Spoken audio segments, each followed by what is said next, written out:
year, New Year's resolutions. I'm gonna run every day. I'm gonna be the healthiest person ever. Am I? No, I'm gonna burn out. I'm not gonna be able to maintain that, and I'm gonna feel bad about myself. This is what I do all the time. I read a book called Atomic Habits. It's increasing your goals by 1%. I like to call it laughable goals. Creating a goal so easy. I can do that because that ends up making you feel good. It creates momentum, it breaks the ice, it makes you feel like you're moving forward and you're having success. And when you consistently achieve goals, you're creating habits. Instead of, I'm gonna run every day, I'm gonna get out of bed, I'm gonna have warm clothes ready to go, and I'm gonna move my feet. When I wanna run, I'll run. When I wanna walk, I'll walk. And when I wanna trudge and curse life, I'll do that. But that's all a win because I'm out of bed and moving my body. So I encourage you to create some laughable goals this year. Share with me in the comments what your laughable goal is this year. What does being organized mean to you? I'm gonna tell you what it means to me. And then if you want, tell me in the comments what it means to you. For me, being organized has always been finding what I need when I need it. But also, my environment supports my life. And what it doesn't do is stress me out or make me feel overwhelmed or a slave to my clutter or my home. And that's really important to me. Being organized also means living simply. I love to solve problems. I like to make things more efficient. If I can do a task faster with the right tool, that is being organized to me. What about you? Tell me below. Crunch, crunch, crunch, crunch, crunch. Happy organizing. Did I do it right? Hi, I'm a professional organizer. Come organize my basement with me. Oh, never mind. We woke up to 3 feet of water in our rental home basement on Tuesday morning after the storm. A power line in the driveway had snapped, making our 2 sump pumps useless. Unfortunately, because it was down the driveway, it is not something that the local power company can fix. You have to wait for somebody private. While we waited, an amazing team called Blue Sky from Allentown, Pennsylvania came to restore the basement, starting by pumping out the water. I kept myself warm and busy by putting the rocks back into the driveway. Because we had lost power, Blue Sky monitored and kept a generator for us so that sub pumps would start working. Propane heated water and sponge baths to keep clean. The next morning, the private power line guy came out to do his thing. We were praying that when he turned the power on, everything would go back to normal. The furnace was underwater. The hot water heater was underwater. Was he successful? Did we get our power back? We did. I can't believe how everything was submerged is working again. Luckily, we didn't put anything down there because we knew this could happen. Just a few paint cans and some spray paint. The restoration company is using dehumidifiers and fans to air out the basement. They were so kind and we were so grateful for all the support that we received to get through this. We are on day 5, but there's still a few more days for a full dry out and recovery. This is your sign, if you don't already have, to have some backup supplies in case of a power outage. Luckily, I had some camping gear already. Our landlord is going to install a new generator so that this won't happen again. We celebrated by going out to a nice lunch. I don't know where to put this. Put it with its cousins. They're similar in function, but they're not exactly the same. Go birds. Finally, yay! My book, How to Organize Everything, is available in audiobook format on my Gumroad Shop. Message me for the direct link. The book talks about my 4-step process: purge, sort, contain, and maintain, which is the foundation of any organizing project. Happy organizing! How to make life simpler, less stuff, less decisions to make. Let me show you a couple things I'm doing this year. So the less stuff you have, the less stuff you have to manage, and the less stuff you have to manage, the less decisions you have to make. So what am I doing this year? I just recently bought a pack of black Hanes shirts. They were so comfortable that I bought a pack of white ones here. And I love it so much that I wake up every morning and I put on a black one. And then when I go to sleep at night, I put on a white one. And I don't want to wear any of my other t-shirts now. Here's a decluttering tip that you can sometimes do. I'm going to empty out this whole drawer of shirts here, and I'm going to put it in a bag in my closet. Now, here's the key. I am not buying new shirts to fill this drawer. I'm only going to be wearing my black and my white ones. If I can remember one of these shirts that I miss that I'd really like to wear, I will go get it, I will pull it, and I will put it back in this drawer. I'm going to give myself maybe 2 months and then revisit that bag and see if I missed any of them. This is just a fun little game I'm just gonna play, and I thought I would share with you. I've also been using this windowsill right here to set aside shirts that I want to donate. I would say that pile got pretty full, pretty tall since I purchased these nice cozy shirts. So I'm gonna go ahead and donate that pile.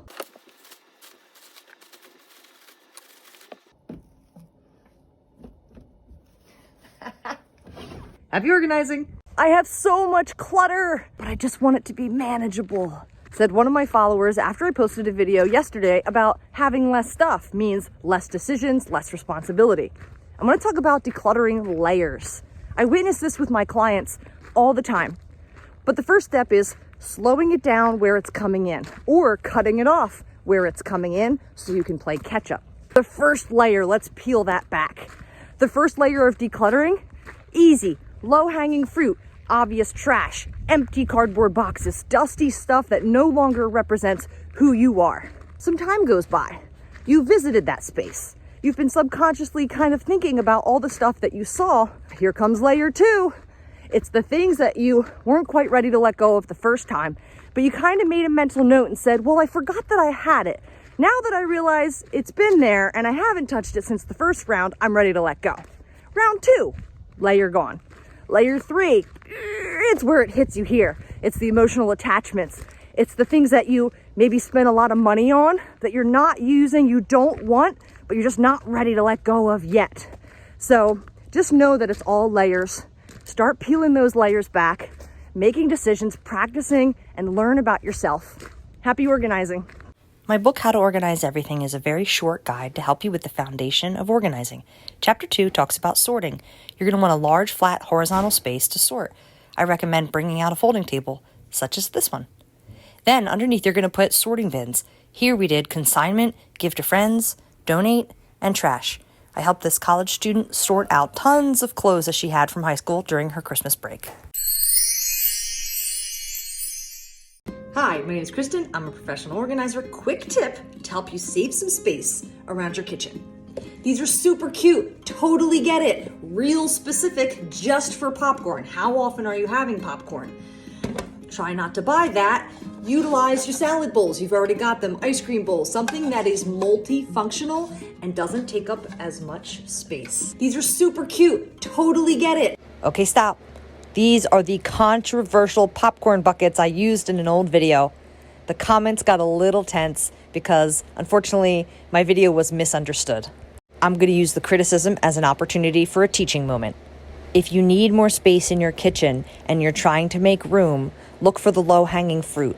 Those items are items that you don't value, they're rarely used, and have a very specific or focused purpose, versus items that have multi-purpose and can serve multiple functions. For example, if you do get rid of the popcorn bowls, you can easily replace them with the bowls that you already have in your kitchen. There are just so many gadgets out there that we buy thinking it's going to save time, and all it does is take up space. Happy organizing. Hi, I'm a professional organizer and decluttering challenges overwhelm me. I've been wanting to talk about this for a while. You know, you see people do like 30-day decluttering challenges or week-long decluttering challenges and print the checklist and set a time, do it on that day for 30 days straight. Immediately overwhelmed. Immediately no. I can't process the steps. I'm usually in the middle of my day. I'm scrolling and I'm like, I don't have time to do that. And I really want to do that. I've had people ask me to do a decluttering challenge and I just can't wrap my little neurospicy brain around that because if I get overwhelmed, how are you feeling? Decluttering is when I'm in the mood. I incorporate it during the day or when I feel good. So to be like, every day I'm going to do the decluttering, I really want to do it. I want to figure it out, and I'm wondering if we can put our neurospicy heads together. There has to be a prize or a game, just something different. Got any ideas? Let me know.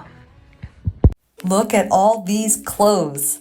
Hi, I'm a professional organizer and I spent 4 hours in this bedroom going through all of the clothes of a college student. We did this over her Christmas break in order to prepare her for moving back home after college. If you want to see the full time lapse of this video, it's a 6.5-minute video over on my YouTube. My handle is at iOrganize everything. Happy organizing! Don't look at the comments yet. This is Wheel of Decluttering. We play every Wednesday and Sunday. You have until the wheel stops spinning to decide if you are in or not, but if you do choose to play and the wheel lands on something that you need to declutter, you only have until the end of the day to do so. Last chance to scroll. 3, 2, 1. Okay.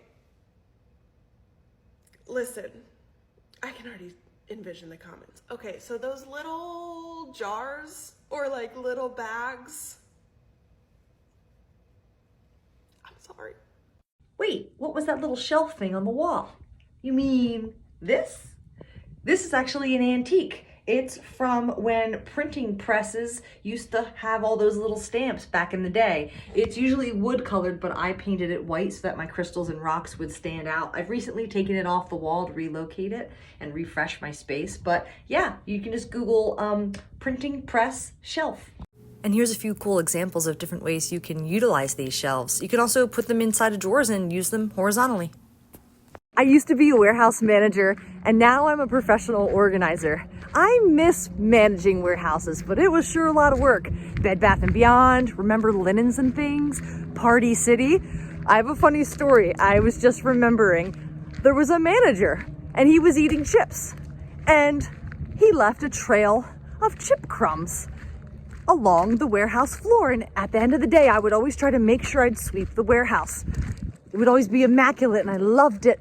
And the next day I came in and there were chips all along the ground. So what I did was I swept it into a pile, left it by the office door and put a sticky note with an arrow and his name on it. It's a little passive aggressive. I didn't really know how to deal with conflict back then. Nowadays, I probably would just say, hey, could you mind sweeping up your chips? Or next time you eat chips, make sure they make it into your mouth. Do you live in a small space? I got you. I used to live in a studio apartment for 3 years and I've got some tips. Utilize your ceilings, your walls, your floors, and the back of your doors. Ceilings. I would hang my plants because I didn't have room on furniture to decorate. If you're lacking cabinet space, you can buy affordable shelving. I got this set online on Amazon for $15 or $20. I know it's not ideal for feng shui, but use the floor space that you're not using, such as under beds, under couches. So here I'm actually utilizing the front of my door and the back of my door. People have used these from pantry to gloves to personal care items to children's toys. You gotta get real good at being a magician. Quick disclaimer, the more stuff you have, the more you have to organize, so purge when you can. I used to live in a studio apartment. I no longer do, but these are examples of what I used to do. Bet you guys will never guess what's under the couch cushion. My camping pad. The studio apartment had no extra storage. Extra canvases to paint on. Behind the furniture, you'll never know it's there. Shh. And what about if you have cats? Where does the sneaky litter box go, huh? I put up a tension rod, I hung some curtains, and the kitties have privacy. If you don't have room for storage furniture like drawers and bookshelves, Utilize decorative items like baskets or bowls to hide functional storage. comment below with your favorite magician tips so we can all learn from each other. Happy organizing. Multi-function, transforming furniture. For example, things like pull-out sofas, storage ottomans, or any furniture you have that can include more storage like drawers or shelves. Any furniture that can transform like a transformer from one purpose to another. You don't have to unpack everything. In my studio apartment, there was stuff I just didn't have space for until I moved. I kept some tubs and bins tucked away in little corners. You can buy bed risers for about $15 and raise your bed 4 to 9 inches. Lay out your rooms like a preschool. You know how preschool has designated areas for different activities? Here's what I mean. This room I'm in now replicates what I did in my studio, only things were a lot closer together and I would have to kind of shift things in order to create the activity space. Workout space, TV area, music, reading. Comment below on your favorite small space organizing tip. I need transition shelves. I have one in my office I'm going to show you in a second, and you are referring to the one in the garage from yesterday, and I have one in the kitchen. As soon as I walk in the door, I walk to my transition shelf in the kitchen and put my things down. And then it's ready for me when I transition back out again. So here's the first of the three. This is in the kitchen where I walk in and I set things down. Then this is the garage one. It's clear because we did it yesterday. And then in my office, I have a spot where I can walk in and drop things in a designated spot over by the window. If you've watched my content any length of time, you know for me, I need things that are quick and reduces the amount of time you spend searching for things too, because it's only going to be in that one section instead of spread out all over. And it's something that I teach clients about. If I see that they're doing that and they're frustrated by it, I reframe their thinking, shift their mindset about that. Look, it's serving a function for you, but what we have to do is put a boundary on it so you can keep it maintained. Is chore day still a thing for kids these days? I was just recalling my chore day as a professional organizer. Luckily, it came pretty easy to me. Wake up on Sunday, go to church, eat breakfast, and you couldn't play until your chores were done. What were my chores? My room, dust, vacuum, and tidy. My sister and I shared a bathroom, so we had to clean that as well. Once you thought you were done, you had to call Dad in. Dad would come in if anything looked out of place. It would go in a pile in the middle of the room, and you'd have to find a better place for it, a place with more purpose. Also, we got the white glove test for dusting on top of the windows and trim of the door, vacuuming behind the furniture. It definitely gave me an eye for detail. And unfortunately, my sister struggled a lot more than I did. I feel bad I didn't help her, but look at me. I make a profession out of chore day now. Every day's chore day.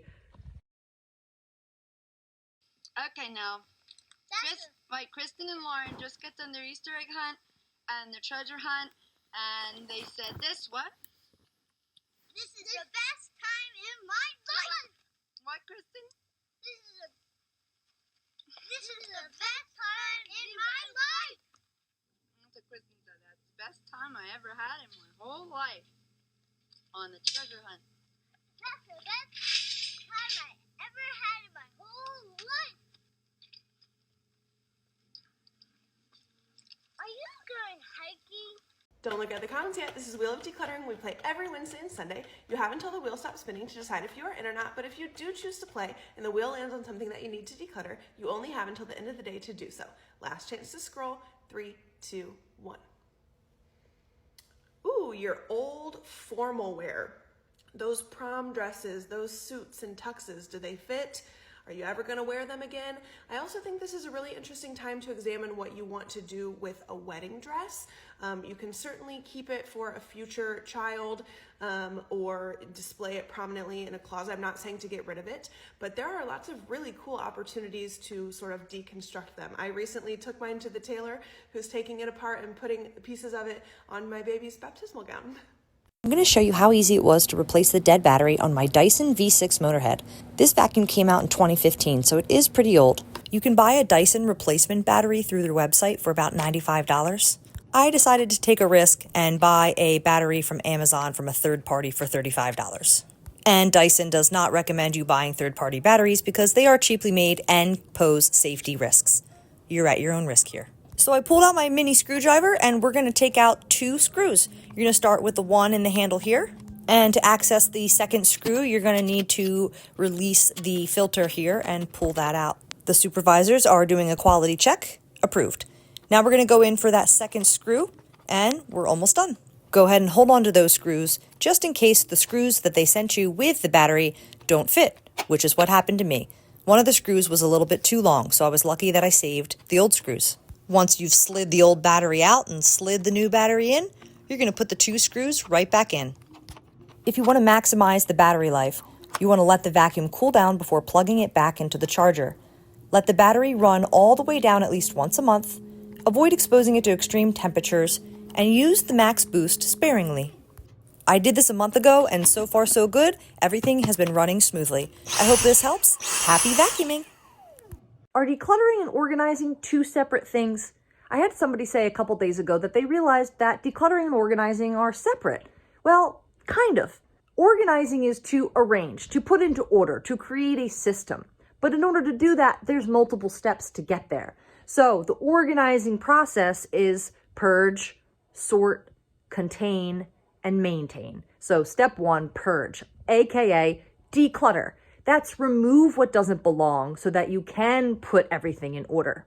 You're taking away trash, donate, recycle, give away, relocate, which is removing items that don't make sense to another place that will make sense later. Now you have the remaining items, you're going to sort them. You're going to put them into piles that make sense to you. Cousins, coworkers, family. Like items with like items. You've created categories now. Then step 3 is like the main part of the organizing process, and that is to create the system, to decide, contain. Step 3, contain. Where is it going to live? What's it going to live in? How much is going to live there? Is it going to be up high? Is it going to be down low? Is it going to be in a bin, on a shelf? You've then created the system. Step 4 is maintain. How are you going to maintain that system? And there's all different ways you can do that. Most people wait for the system to get out of control, to overflow, to lose its shape in order to revisit that or to sprucing it up. Some people may anticipate the overflow and maintain it more often. Hi, my name's Kristen. I'm a professional organizer, and this is my toolbox. For the 15 years I've been in business, I have always brought my organizing tools toolbox. And these 5 items are the items I use the most. Spend a little bit of extra money on a good quality tape gun, as they can be frustrating to work with, but once you get the hang of it, they are amazing. Mail slicer, always have one in my back pocket at appointments. My label maker, this is a Brother D400. It cost me $60. No need to spend a ton of money. Label everything. In my other pocket is a pad of Post-it notes and a Sharpie marker for reminders, labels, and sorting notes. 2 quick runner-ups, tape measure, and a battery tester. First, we've got tools for those unfinished projects laying around. Gloves and dust masks. Time to get dirty. Labels. Moving labels. Fragile. File tabs. These always have a ton of sticky note pads ready to go. Adhesives. The sticky category includes things like electrical tape and painter's tape, binder clips and paper clips, rubber bands, crazy glue, Loctite glue, and Quake putty. TZ tape. These are my cartridges for my label maker, and I have 3/4 inch and 1/2 inch. Markers, sharps, careful, lots of scissors, razor blades, box cutter, WD-40. Happy organizing. I'm alive, and I'm going live for the first time ever tomorrow on Facebook, Saturday, February 10th, 11 a.m. Eastern Standard Time. What will I be doing? I will be purging and decluttering my memorabilia file. It's just the back file there. And that's all from 2023. It's sentimental items, note cards, things that I've received. I'm just going to be going through that, making decisions out loud. You can ask questions, come hang out, body double, do your own project, whatever. If you want to come, I'd love to see you there. I'm super excited. I've never done this before, and I can't wait.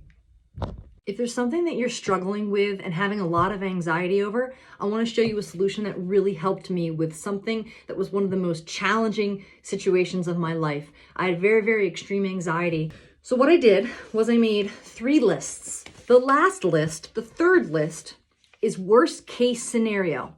Allow yourself and your brain to think through the worst case scenario. Write it down, get it out of your head. Some examples were, it's not the end of the world. The people that you're dealing with, they're desperate, they have no grounds to stand on, etc., without getting too detailed. Worst case scenario. I never even looked at that, but that's just in case I wanted to just, go there. Number 2, reassuring affirmations. Things like, I have control over the way I react, feel, and think, because we don't have control over others, we have control over us. I am not in danger, and I have an army of love behind me. And then the first one, my favorite, and this is the one that I clung to, and this one got me through the scenario and everything's fine. Now, thank you for this opportunity to grow, to stand in my power, to have faith, to pray for the people that I'm dealing with, and to know that there is growth in challenging times, and knowing that there will be blessings that come from this situation. I hope this helps somebody out there. Don't look at the comments yet. This is Wheel of Decluttering. We play every Wednesday and Sunday. You have until the wheel stops spinning to decide if you are in or not, but if you do choose to play and the wheel lands on something that you need to declutter, you only have until the end of the day to do so. Last chance to scroll. 3, 2, 1. Ooh, those cardboard boxes in the garage. Break those down. Get those out of there. That's cluttering up your space real bad. when your partner is finally decluttering those empty boxes. Good job. Is there someone that would value these more? Does this represent who I am now? When's the last time I used this? Are they easily replaceable if I got rid of them? Do I have the space for it? I declutter so that I can make space. So my items have a home and a place, like this vase. I declutter so that I can relax. Enjoy my hobbies like piano or the sax or play jacks. I declutter by giving it away to people who could use it more than may. Charity. I declutter by recycling and trash. Sell it online and make a little cash. I declutter for my mental health because happiness is wealth.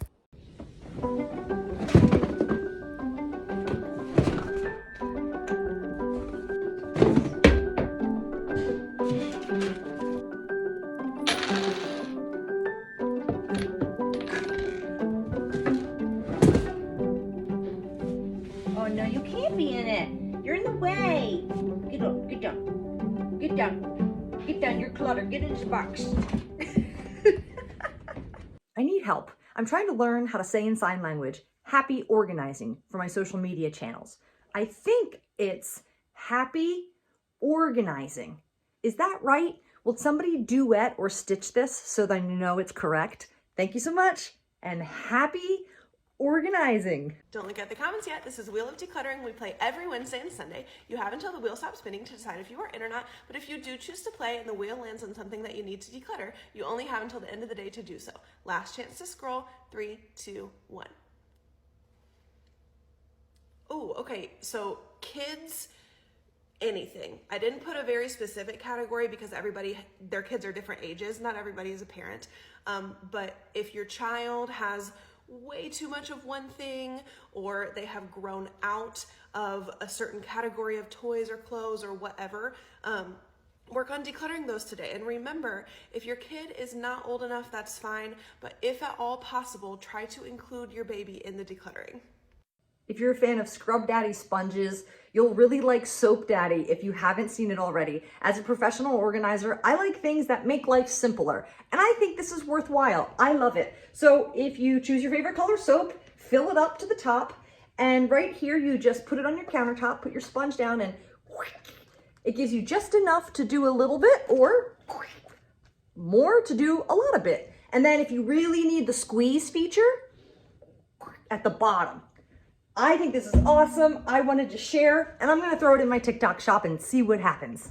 I am a professional organizer and I live with my partner who isn't as organized. I would like to tell you a story about this wok. This wok is special to her. Her mom bought it for her, but it sat around for a really long time and I just kept staring at it wondering, why aren't we using this wok? Turns out you have to season the wok before you use it. So I said, let's season the wok.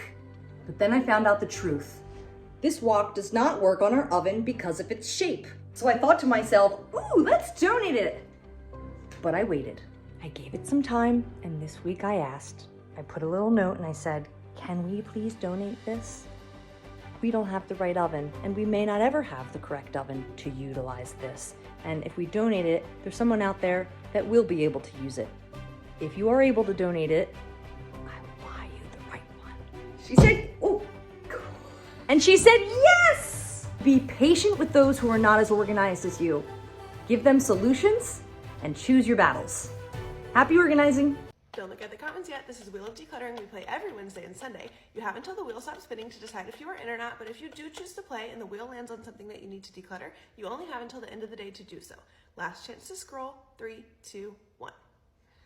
We're on pink. Okay, countertops. Not only do I want you to clear your countertops today of all of the dishes and different things, but I also want you to think about what lives there permanently. I'm a big believer that countertops are precious space, and so I only place things on there that I'm using daily or near daily, and sometimes my cats jump on them too. Sneak peek, DIY cat tree.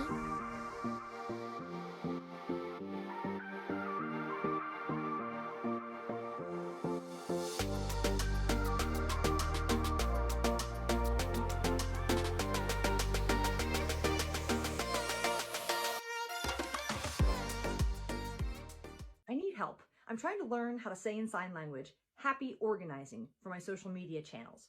I think it's happy organizing. Is that right? Will somebody duet or stitch this so that I know it's correct? Thank you so much, and happy organizing.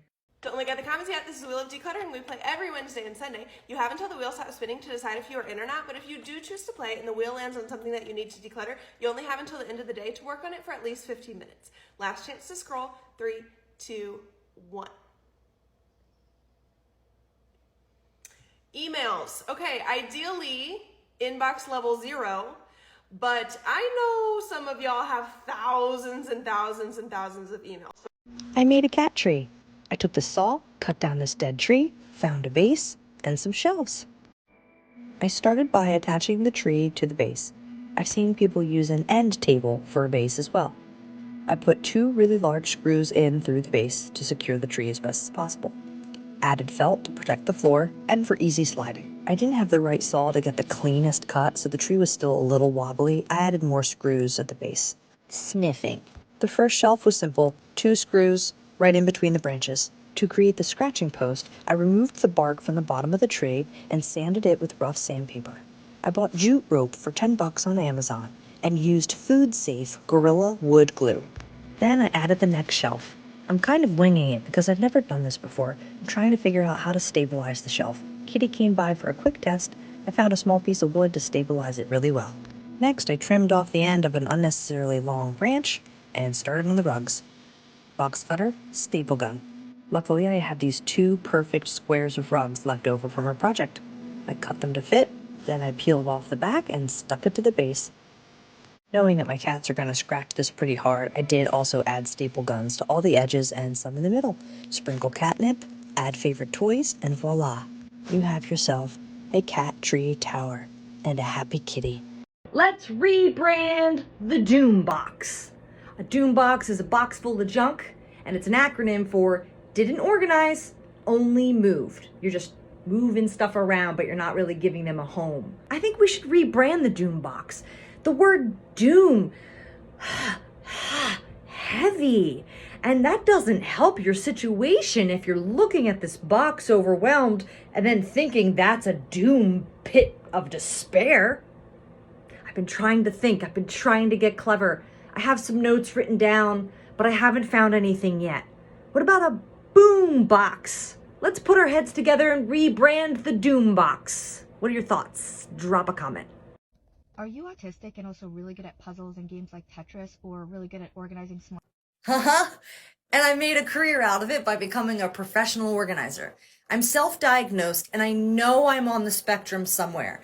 Ever since I was a kid, somehow I lucked out between ADHD and autism that I could hyper-focus and have a special interest in organizing, categorizing, sorting, finding things, layouts, depth perception. I can look at a room full of clutter and know exactly what I need to do. Now my focus can be all over the place, but when I'm in the zone and I'm organizing or sorting, I get lost. I lose track of time. I forget to go to the bathroom. And when I started working with clients, it was very, very hard to be locked in and then also listen and talk with them. Oh my gosh, I could go on and on. Yes to all the things you listed. Oh my gosh. What an unholy ham sandwich is this? As a professional organizer, I immediately wonder, where does all that stuff fit? Does that live in your house? The basement? The attic? Do you buy a storage unit to house all that? Do you have 1,000 bins that you break it all down to? How long does that take? So many questions, so little time.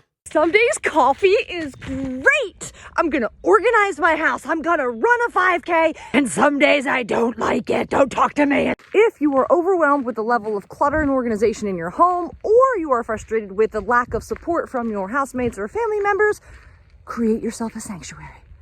If possible, you have a room, a closet, a shelf, a corner, any area that you can create just for you, because you deserve it. If you can at least give yourself that one space of peace, then you have a place to go and reset away from everything else that overwhelms you. And hopefully having that place of peace will give you that energy, that motivation to tackle the other areas. It's my no growth day, which means no growth today, not being my best self. I get to do the bare minimum all day and exceed my own expectations. I'm gonna be the worst and it's gonna be amazing. I'm trying to organize. I'm trying to organize. Look, doesn't that look nice? I was just wishing you were here because I'm overwhelmed right now and I want to stop. Look, what do I do? Get on a plane right now. 7 years later. Don't look at the comments yet. This is Wheel of Decluttering. We play every Wednesday and Sunday. You have until the wheel stops spinning to decide if you are in or not, but if you do choose to play and the wheel lands on something that you need to declutter, you only have until the end of the day to work on it for at least 15 minutes. Last chance to scroll. 3, 2, 1. Ooh, okay. Specialized, like, feel-good donation. So do you have a lot of extra blankets that you could take to an animal shelter? Do you have toys and games and puzzles that you could take to an after-school program or a daycare? Do you have certain toiletries, unopened toiletries that you could take to a women's center? Or tired of spending way too much money on these? If so, this video is for you. If you've got a link. Good video. And as a professional organizer, I can definitely say I've spent a lot of money on those TZ tape cartridges for my brother label maker. I did end up buying third-party cartridges for the last decade, and they've been great. I've had no issues other than here and there a bad batch or a couple cartridges would just be faulty, but I've saved so much money in the past decade, and I don't ever see a quality difference. don't look at the comments yet. This is Wheel of Decluttering. We play every Wednesday and Sunday. You have until the wheel stops spinning to decide if you are in or not, but if you do choose to play and the wheel lands on something that you need to declutter, you only have until the end of the day to work on it for at least 15 minutes. Last chance to scroll. 3, 2, 1.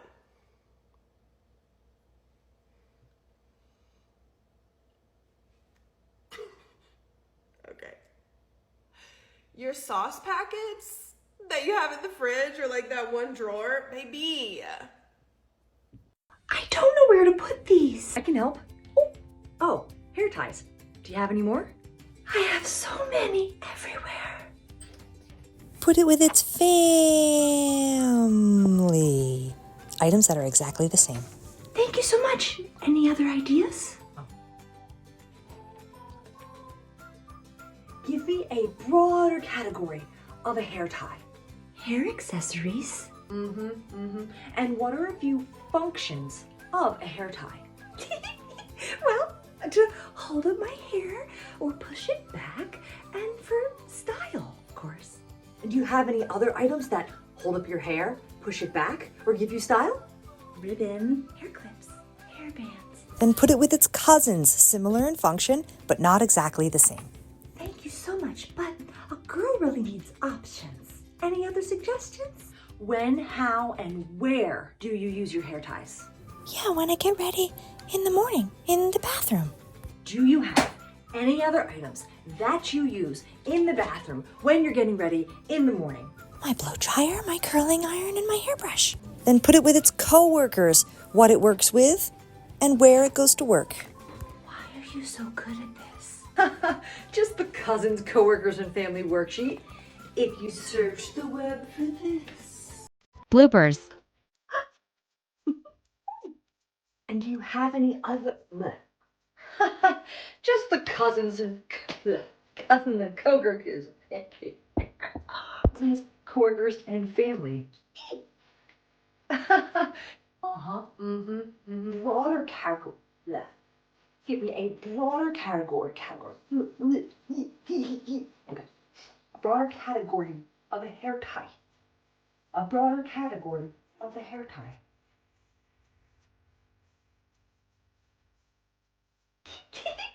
I lost my job when the nonprofit I worked for lost funding, and I wasn't sure what my next steps were. I was gonna join the military if I didn't figure out what I was gonna do. My mom said, why don't you come home first? So I packed up my little car as much as I could. I repacked it twice to fit everything I could in there, sold and gave away the rest, drove up the coast back to Pennsylvania. And then I started my business. I was 25. It was 2009, and I've been professionally organizing people's lives and homes for over 15 years. And I'm looking back to think about that time, and as my life has evolved, I noticed the stuff around me doesn't define me. I guess as you develop your life, it's kind of natural that I feel like the things I've done define me. My character defines me. Stuff around me doesn't give me my value anymore. And I guess it's good to remember that there's always blessings through every challenging time. There's always light at the end. And that's it. A little reminder, if you forget people's names or want to improve your social circle or even like your networking skills, I guess as a business professional, something that I've done all the time, and it just happened yesterday and I just thought I would share.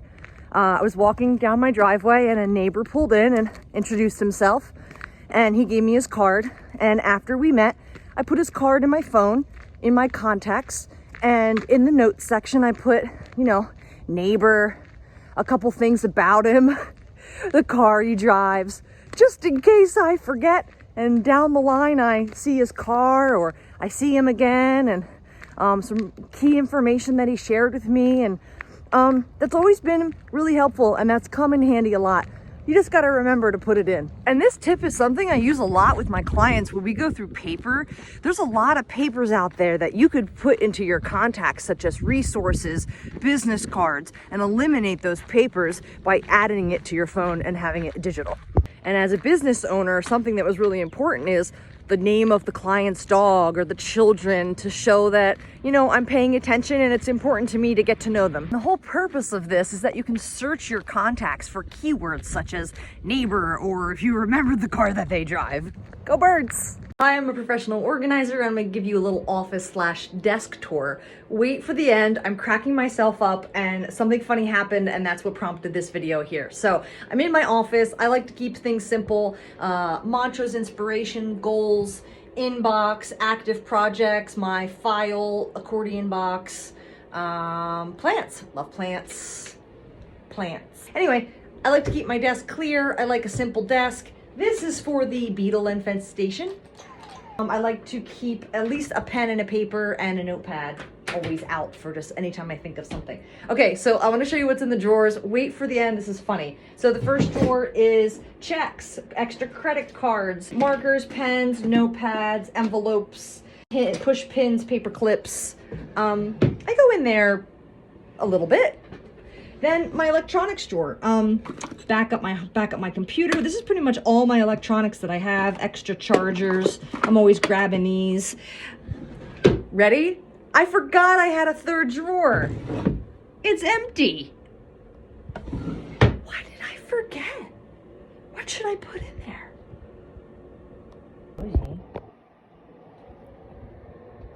Perfect. Do you have a NutriBullet? I love mine. It came with all of these fun accessories. So for the first step in any organizing project is purge the things you don't want. Next is to sort. Here I sorted by the things I use every day and the things I rarely use. The NutriBullet lives on the counter. We're fine with that. If we're busy, let's be realistic. Sometimes the blades and the containers wind up on the fridge. When we're not as busy, they live up high. Just like Tupperware, I prefer to keep the top with the container. As for these lids, if you set them up there, they can slide to the back. Look what I just found. An old Harry and David box that I was holding on to. Rather than these in a bag, this is much better.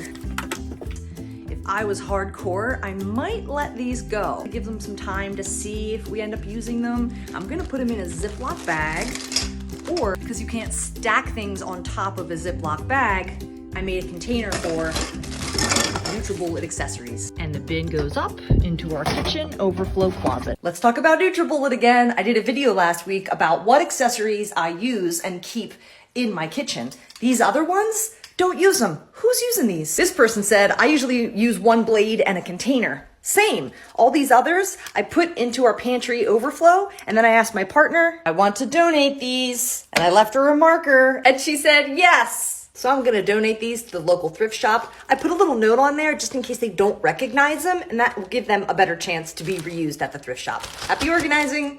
Don't look at the comments yet. This is Wheel of Decluttering. We play every Wednesday and Sunday. You have until the wheel stops spinning to decide if you are in or not, but if you do choose to play and the wheel lands on something that you need to declutter, you only have until the end of the day to work on it for at least 15 minutes. Last chance to scroll. 3, 2, 1.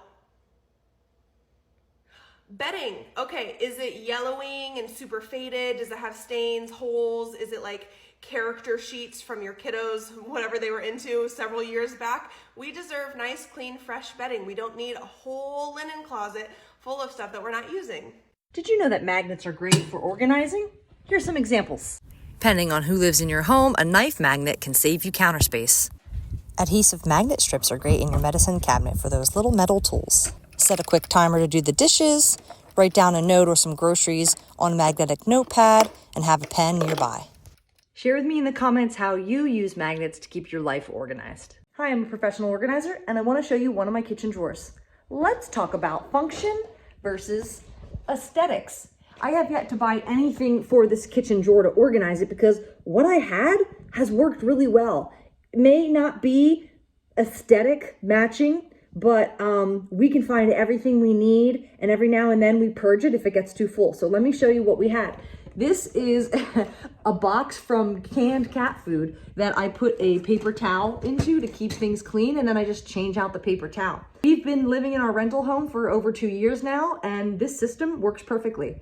We leave a little flex space here for measuring cups, and then in the back there is just like really bulky stuff, like the big soup ladle or a potato masher. So like the rare times that we do that, like once a month or every other month, we squeeze it out and it's not a big deal. This stuff we use almost, weekly, and we cook a lot. We cook all the time.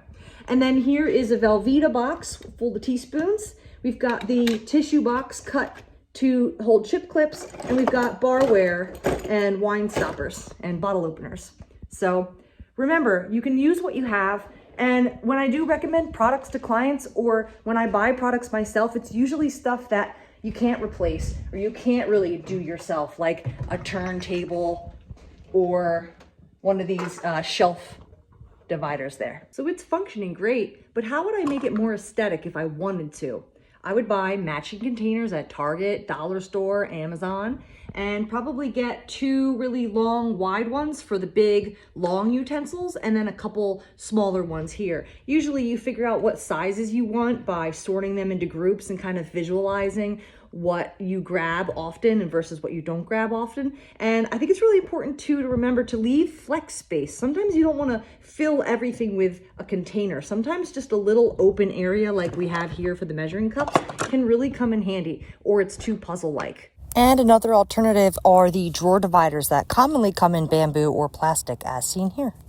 And as for the rest of the utensils you're wondering, right next to the stove are our cooking utensils, just free in the drawer there. And then we've got the knives on the magnet up on the fridge. Welcome to my series, Minimalism versus Maximalism. If minimalism was a 1 and maximalism was a 10, I think I'm a 3. Let's find out. Here's my closet in my bedroom. If we don't count sports gear such as snowboarding, soccer, and horse riding, just your average shoe, 1, 2, 3, 4 plus. We live in the country and we need our shoes mostly by the door, so 5, 6, 7, 8, 9, the rest are not mine, 10, 11, 12. Well, there you have it. 12 pairs of shoes and 3 specialty for sports. Tell me in the comments below what you have. Hi, I'm a professional organizer, and I did my first video about minimalism and maximalism. Wow, did I learn a lot. Unfortunately, I rated myself on a scale of where I thought I was based on how many shoes I had. So I think this is really interesting, and I just thought I'd share what I learned and how I might tweak these videos going forward. So I did a video about how many shoes I have. The reason I did the video was because I've had a lot of people ask me, what's a healthy amount of this item or that category to have? It's not up to me, I think, to tell people what a healthy amount is. There's too many variables. The variables being like, how much space do you have? How many shoes for each purpose do you need? Where you live? What's your budget? When I lived in Florida, I had a handful of sandals and some sneakers. But now that I'm in Pennsylvania, I'm more of a maximalist because I need snow boots, mud boots, hiking shoes, trail shoes, sneakers, just to walk down my driveway depending on the season. And I think minimalism and maximalism is a perspective. I think it's an opinion, and yeah, it's really, really fascinating what I've learned. I had so many comments. My YouTube video exploded over on YouTube, and Instagram's popping off, and lots of comments. And I really appreciated everybody, you know, sharing how many shoes that they had. But I don't want it to be a competition. And it felt a little funny. I made a scale and said if minimalism was a level 1 and maximalism was a level 10, I think I would be a 3 leaning towards minimalism because I have 12 pairs of shoes. Well, there's quite a few people that did not agree. I think after seeing everybody's posts, maybe I would say 5, maybe a mediumalist. I have to admit, people in my life have way more shoes than me. So my perspective was, I have enough shoes to fit each purpose of my life, living in the country, boots, hiking boots, trail shoes, etc. They all fit into the systems that I have, which is my closet, my shoe rack, and I even have space if I wanted to acquire another pair or 2. I don't buy shoes very often. I buy shoes maybe every few years, and I wear them out completely. So this series that I want to do, I'm going to keep calling it, I guess, minimalism versus maximalism, but I'm not going to make a number scale. I think because it's a perspective, it's just kind of like, which way do you think you lean? And my goal as an organizer to inspire and teach and get people to critically think about their stuff and help encourage them to, you know, declutter and organize their lives would be to explain how to decide what a healthy number is for you. Not because of what minimalism or maximalism means to the world or how you look to somebody else based on your shoe collection. You may be a maximalism with your shoes, but a minimalism with other things. I'm gonna do my best to tweak those videos. I think I'm gonna release them every Monday and show what I have as a professional organizer, but also show you my system, my purpose, why I have the amount I have, and all of the things that go with it so that the viewer can assess their own situation and see if that works for them. See you then. Happy organizing. When's the last time I used this? Never. Could I afford to replace these if I gave them away? I have 2. Would someone value this more? Does this represent who I am now? Does it make me very happy? Yes. Don't look at the comments yet. This is Wheel of Decluttering. We play every Wednesday and Sunday. You have until the wheel stops spinning to decide if you are in or not, but if you do choose to play and the wheel lands on something that you need to declutter, you only have until the end of the day to work on it for at least 15 minutes. Last chance to scroll. 3, 2, 1. Socks. Okay, do they have holes? Are they unmatched? Are you just tired of folding? You know, you can get rid of all of your socks and just get like a 10 or 20 pack of matching ones and keep them in a pile on your shelf like I do. Just a thought. Hi everybody. Oh my gosh, I hit 100 subscriptions on Facebook. I'm so silly. I was like, you know, maybe 50 people would want to come hang out with me. Thank you everybody who subscribed to my Facebook today. It's open-ended. It can keep growing. That would be wonderful. This is my content income goal thermometer here to fully support me and pay me back for the content that I make. Anyway, so I'm so excited. I'm ecstatic. I haven't had caffeine in 3 days and I feel very, very excited. So I will see you guys live as soon as I can find a date. I was hoping for like this Friday or Saturday, but I don't know if I can swing that. I want to do it as soon as possible. My goal is to do it at least once a month with you. I know I can't answer 100 people's questions, but we'll get there. We'll get there. I will talk to you soon, and happy organizing. Okay, I can do that better. Happy organizing. Thank you. Bye. Clutter! Clutter can sometimes represent things we need to do. As we look around our house, we're reminded, oh, that pile there, I have to do that. And oh, that thing over there, I have to do. And that's a project, and that's an errand. And I want to share a little tip on how I like to manage the clutter in my house. The goal is to define areas for all different types of clutter. Command center, new stuff, active stuff sits here. We know when this is clear that we're caught up. When it starts to get full, we know we need to handle things. The bench by the front door is stuff that's going to be outgoing or errands. That gives us a visual cue. Oh, we need to run that errand and give that back to that person. I have this crazy little corner for my tools. I work with it the best I can. But back here, I keep active things that I'm in the middle of fixing, and I have a list upstairs referring to it so I can remember. And as for papers and to-dos, my inbox. Anytime I have a thought during the week, I write it down, I stick it in there, and I know every Friday I go through this and process it, make decisions. Have you ever heard a professional organizer say, define your space? What does that even mean? Let me show you. Welcome to my office. This bookshelf is defined into 4 categories. The first section, the top shelf, memorabilia displayed, decoration only. Makes me feel good when I look at it. The second shelf is active, incoming items and projects that I'm working on. I need it very visual. I want to see what I'm working on at a glance when I'm ready to go. Third shelf is things that I use, supplies, greeting cards, drawing books, markers, tissues. The fourth row is only reference material. We've got taxes, files, old journals, and memorabilia scrapbooks, and that's it. I know my 4 sections. If I notice one area starting to get full or overflowing, I will then revisit and reanalyze that and decide, do I need to purge or do I need to add more space? Happy organizing. Treat yourself. I made my first big mistake as a content creator by starting a series about a topic that I didn't know that much about, but I didn't know that I didn't know. Minimalism and maximalism. I wanted to start a series about a healthy amount of an item or a category, and I wanted to show what I had. But minimalism and maximalism is not about a number. I did a little research and I have some brief notes and I really want to share with you. And I'm very excited to learn more and share more with you. Minimalism. Intentionality, eliminating distractions, making mindful choices, focuses only on what you need and what you use, strips away the non-essentials, empty space, reducing the unnecessary, neutral colors, uncluttered, less is more. Maximalism.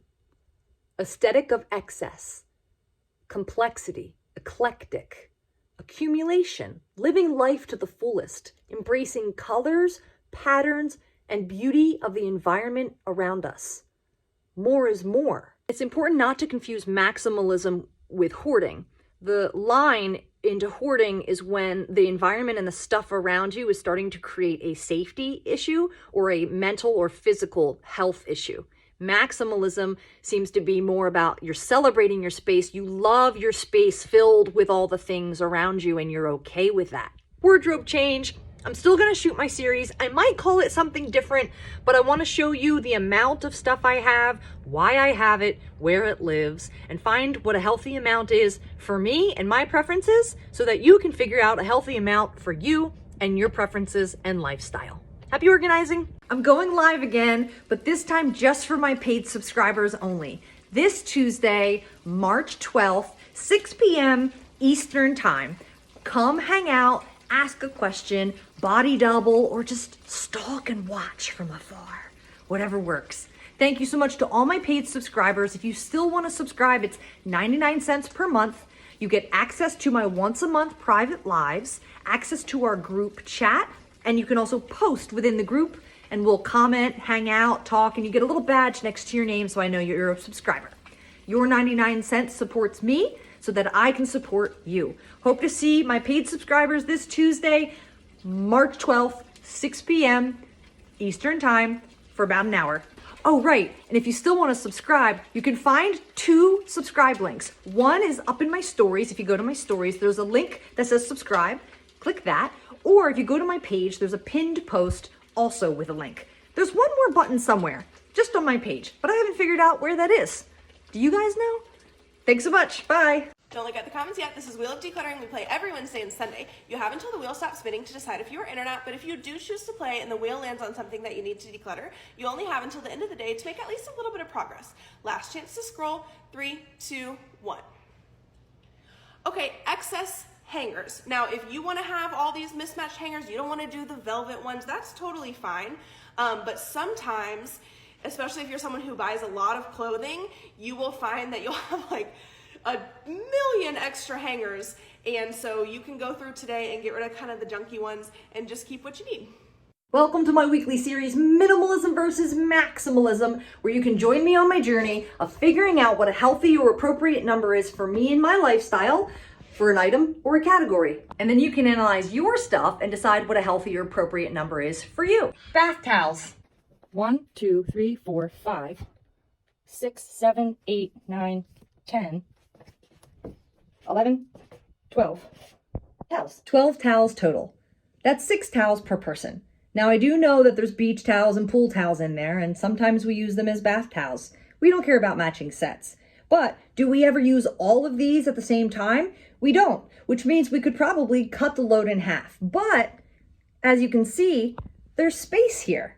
Because we're not pressed for space, we don't have to necessarily declutter unless the shelf was overflowing and stuffed and it was hard to get them in. Something else to consider is, what's the maintenance involved with washing these? If we pare down and cut it in half or more, we may have to do laundry more often. There can be a time where 4 of the bath towels are in the wash and we'll grab a beach or a pool towel. And it's possible we could have company or take a trip to the beach and use quite a few of these, but I still don't think we ever max out. For how often we use these towels, is it worth this prime real estate?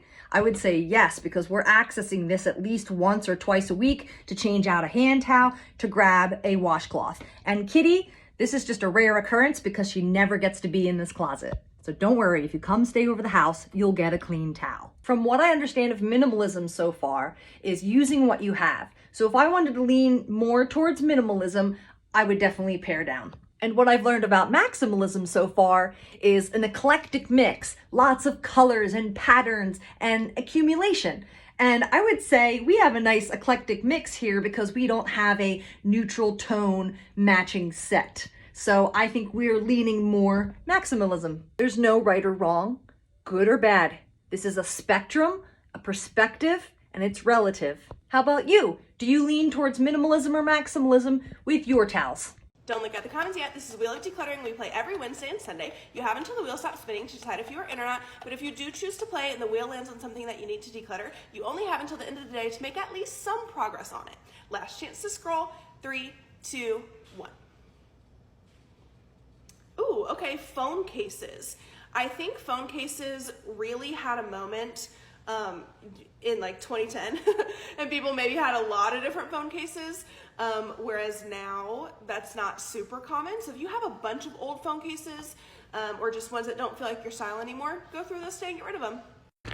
Clutter's on my mind during this walk today.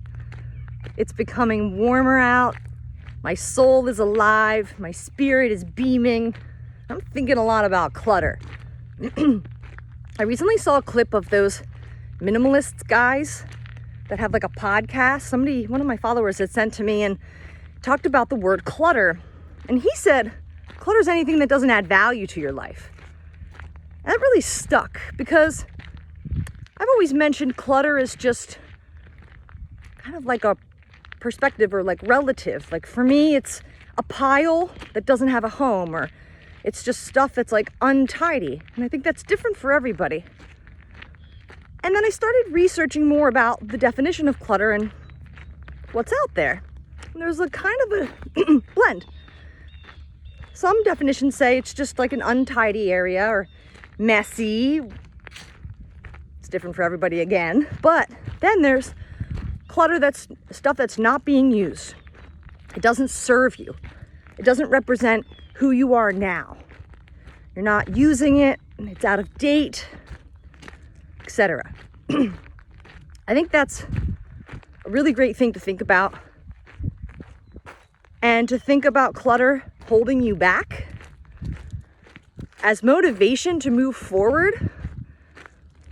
Next time you declutter and you tackle that pile and you're making decisions and you're asking yourself those purging questions, think about, do I want clutter to hold me back anymore? Do I want the stuff around me to support my growth and my happiness? And let that be at the top of your brain instead of, oh, I spent money on it. Oh, but what if I need it?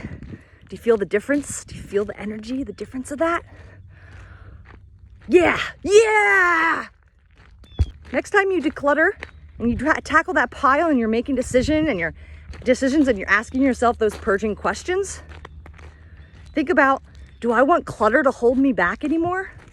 Do I want the stuff around me to support my growth and my happiness? And let that be at the top of your brain instead of, oh, I spent money on it. Oh, but what if I need it? Do you feel the difference? Do you feel the energy, the difference of that? Yeah, yeah! Is my $600 shredder worth having for my clients? How long do you think this pile of paper is going to take me to shred? Stick around, you'll find out. I've had this shredder since 2017 when I wanted to offer shredding to my clients. They can get it done in front of them and they don't have to pay for it. It does 30 pages per pass, strip cut, is very quiet, and runs continuously. Also, I have the #1 Google search result for how to unjam a shredder. 6 minutes, that's all it took. Was it worth it? I think so. Put it with its cousins. No, put it with its coworkers.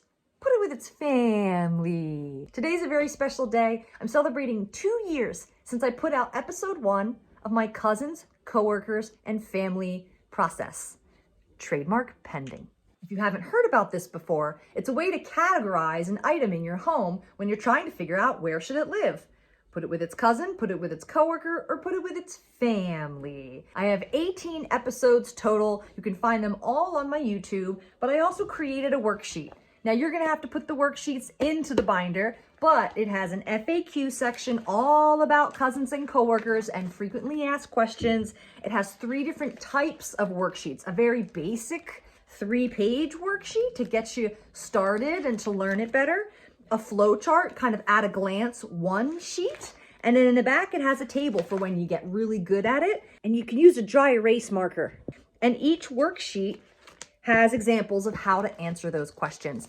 It's available for $5.55 on my Gumroad Shop if you search the web for this. And since this method has resonated with millions of people across the world, I have to put out a book. So I'm gonna get started on that. It's gonna have lots of visuals and illustrations. I can't wait. Happy organizing. If you're a content creator and you want to be more organized, this is for you. I've been a content creator since 2021 and I have 650,000 followers across 4 platforms. I've made over 500 videos, and when I started, something told me, track your videos. So I started a spreadsheet. Here's the column names. Facebook, Instagram, TikTok, and YouTube. If I post the video, I mark the column so I know that video got posted on that platform. Then I write the title and the main topic, so it's searchable. Then I write what the content was, the lesson I taught. Then I write the filming location. That way it helps me if I want to post a bunch of videos that I filmed in my office. Those themes are probably similar. The other day I was looking for a video and I thought, oh, where is that? What does that look like? I knew that I was in my driveway, so I was looking for myself outside. The date that it was posted, knowing the date I posted it helps me find it when I want to repost it. Did I save it to a folder? I have a folder sorted by year on my phone, so if I know what year I made it, I can go into that folder and find it there. Have I re-edited it with no watermark from TikTok or Instagram? And then have I done a throwback? Because I do throwback Thursdays.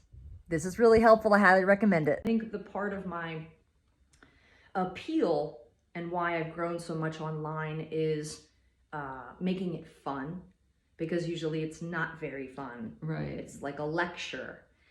And my brand is practical, functional, and fun.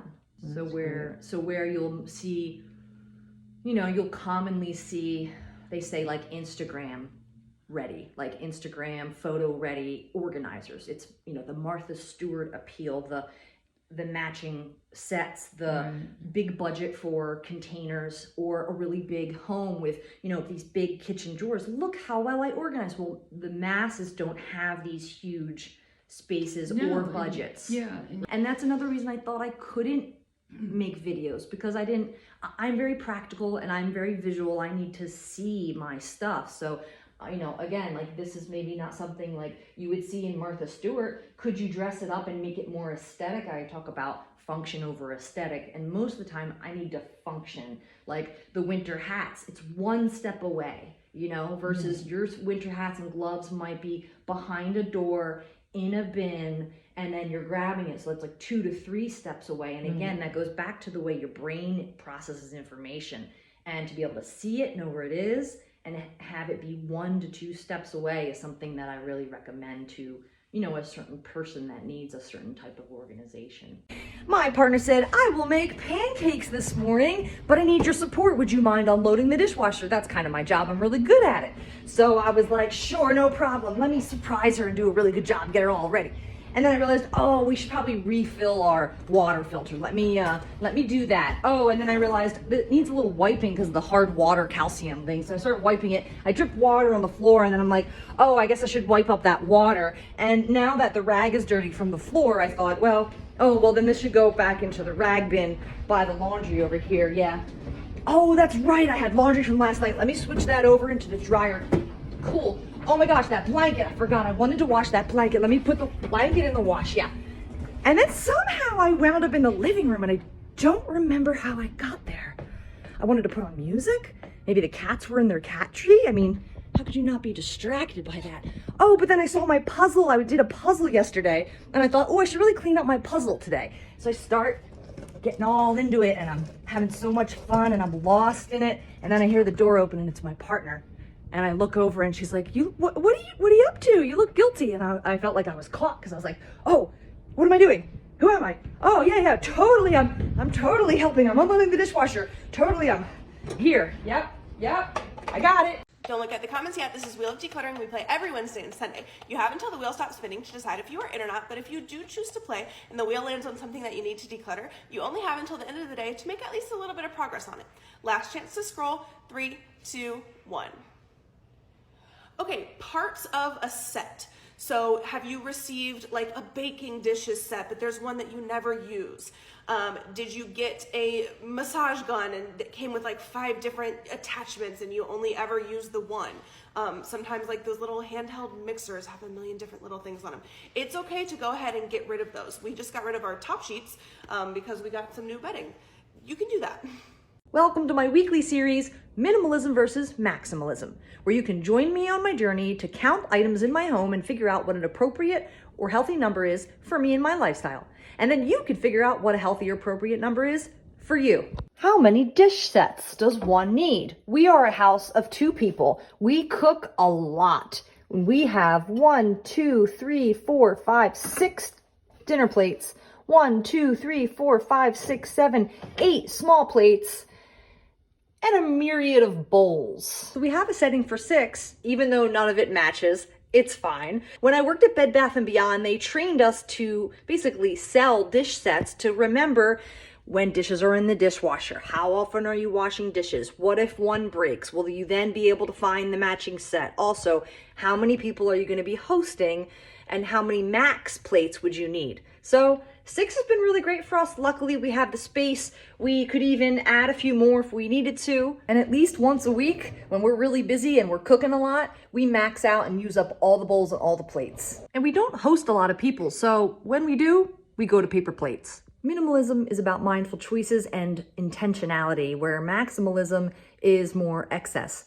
I think we fall somewhere in between because we use every single dish we have on a weekly basis. We don't really have any excess, but we do have quite an eclectic mix. Let me know in the comments how many you have. Don't look at the comments yet. This is Wheel of Decluttering. We play every Wednesday and Sunday. You have until the wheel stops spinning to decide if you are in or not, but if you do choose to play and the wheel lands on something that you need to declutter, you will only have until the end of the day to work on it for at least a little bit. Last chance to scroll. 3, 2, 1. Okay, this is a little bit of a different one. I want you to hear me out, okay? Stick around and listen. It says television. And what I mean by that is sometimes people have like more televisions in their home than people. And I think that where you place your televisions should be purposeful. And so I really try to think about what I want for that room and what I want to be doing in that room. And sometimes a television makes sense there and sometimes it doesn't. I know for us, we have one that's been sitting in the garage forever that we've been meaning to sell. We're down to one TV. Think about it. Watch me and my client turn this wardrobe cabinet into a craft supply cabinet. This family recently moved into a new home and is still settling in. They needed a place for games and arts and crafts. This wardrobe closet was filled with Christmas decorations. Those were relocated to under the basement stairs, where they are easily accessed once a year. Since this closet was prime real estate, we decided to put all the arts and crafts in there. We were only limited to using 2 shelves in the cabinet. However, there weren't that many supplies to fill up, but there will be room to grow and add more. The plan for this project was low budget and use whatever containers were available. We did make a run to the dollar store and spent $20. Whenever I'm organizing for children, I remember to get down on their eye level. Also, it's important to make things really easy to access and put away. We broke down a lot of the boxes that the craft kits and markers came in for an easy grab and go inside the drawers. The top drawer was markers, pens, pencils, tape, and glue, and the bottom 2 drawers were just craft kits, reassembled into open containers without lids or Ziploc bags. We didn't fill the drawers too full because we didn't want them to be heavy and cumbersome. We left some empty containers for the kids to choose how to fill them to their liking. As usual, I forget to take before pictures because I'm so excited. So here's a pretend with the Christmas decorations and the after. Happy organizing. Thanks for watching. You know, what you're saying is a lot to do with organizing and the stuff around you is like, you know, does this represent who I am now is a really big question. Yeah. But when you're going through a transitional period, it's hard to know who you are, right? So, sure. and it takes time to move into a home. It takes time for when you have going through seasons of your life to figure out who you are and how you're changing, right? So when you're in the middle of it, it's like, you know what, this is who I still want to be. And that's okay. Yeah. So I didn't find anything little, but I'm sure she could unpack something into here. Yeah. You know, like even her beads, if she wanted to sort her beads. Yeah. And then, you know, if something heavy will hold those up. Yeah. Okay, so is this overkill with all the paints? No. Okay. So I don't know if we should separate that, but then that's there. That, because that's heavy, that could also live up there. But if she pulls it away, she doesn't want all that to fall over. So craft kits, this is all like the beads and jewelry. Mm-hmm. What do you want to just put craft kits too, so she's got wiggle room? Yeah. Just craft kits, same thing? Yeah. And then, is this even? Is that going to bother you? No, that's fine. Markers, crayons, pencils, tape, glue. Cool. Right? Is that cool? It looks so good. And then the lights. I put both lights back in. Oh, right. So she'll like that. She'll love that. If she can reach it. And then I put that one back there, like I said. Yeah. You can also containerize these if you want, like, you want to get all the little stuff down. But if that's all you got, you're good. Yeah. Right. For now, that's all we have. Okay. We had a bunch, but I got rid of pieces that I'm like. Okay. Okay. That might be kind of cool because you just pull off. Oh, like here. Yeah. I mean, we can do this. Yeah. Just you can enjoy and get creative with it. Okay. I was thinking, like, even if there's like lights, she wants to pull up a little chair and push this back. And I feel like as a kid, I would like want to hang out in here. That is really cool. My own little space, right? Yeah. And then, if you want to, just like invite her to add stuff, or she can move in. Once she gets home too, and we like go through stuff, she'll be like, "Oh, I can put this here." Oh, okay. She'll have more to add, right? Because I have stuff in the ottomans and probably her room somewhere. Oh, great. Okay. And I just bought extra. You can put and you can put like a little sticky note. Stick a sticky note on there, or like a piece of tape so it stays on there forever. Okay. Cool. And then like grab these for the rest of the house. You might want them over there, but. Oh, and I loved that you got one of these bigger ones because this was really good to just like toss the tape and the glue and the scissors. Good. Because the other ones were like too small. You had to be like. Yeah. Is there a spot for this? Yeah, totally. Yeah, I guess you could either lay it on the shelf or you can put it in one of these. There's space in here. Depends on how much you want to stack stuff. I would say go. It's a kit, right? Yeah, it's kind of its own separate thing. Yeah. That's why I like sometimes taking stuff out makes it so much easier because then you're trying to accommodate all these different box sizes. Do you like the box? Is the box important? Because if you do, if you do another Ziploc, it can go in one of these drawers, but it can still go in as a box. It's up to you. Well, let's do Ziploc. Yeah? Okay. Yeah. Don't look at the comments yet. This is Wheel of Decluttering. We play every Wednesday and Sunday. You have until the wheel stops spinning to decide if you are in or not, but if you do choose to play and the wheel lands on something that you need to declutter, you only have until the end of the day to make at least a little bit of progress on it. Last chance to scroll. 3, 2, 1. Okay.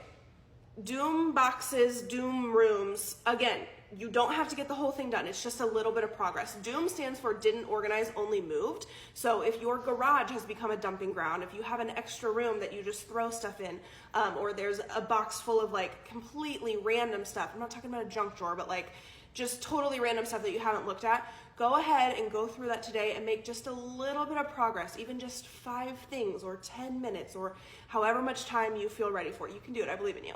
Welcome to my weekly series, Minimalism versus Maximalism, where I analyze a certain item or category and figure out what an appropriate number is for me and my lifestyle. And then you can analyze and figure out what a healthy or appropriate number is for you and your lifestyle. What I've learned so far, there's nothing wrong with minimalism or maximalism. Minimalism is about reducing the unnecessary, and maximalism is extravagance. And this week, pens.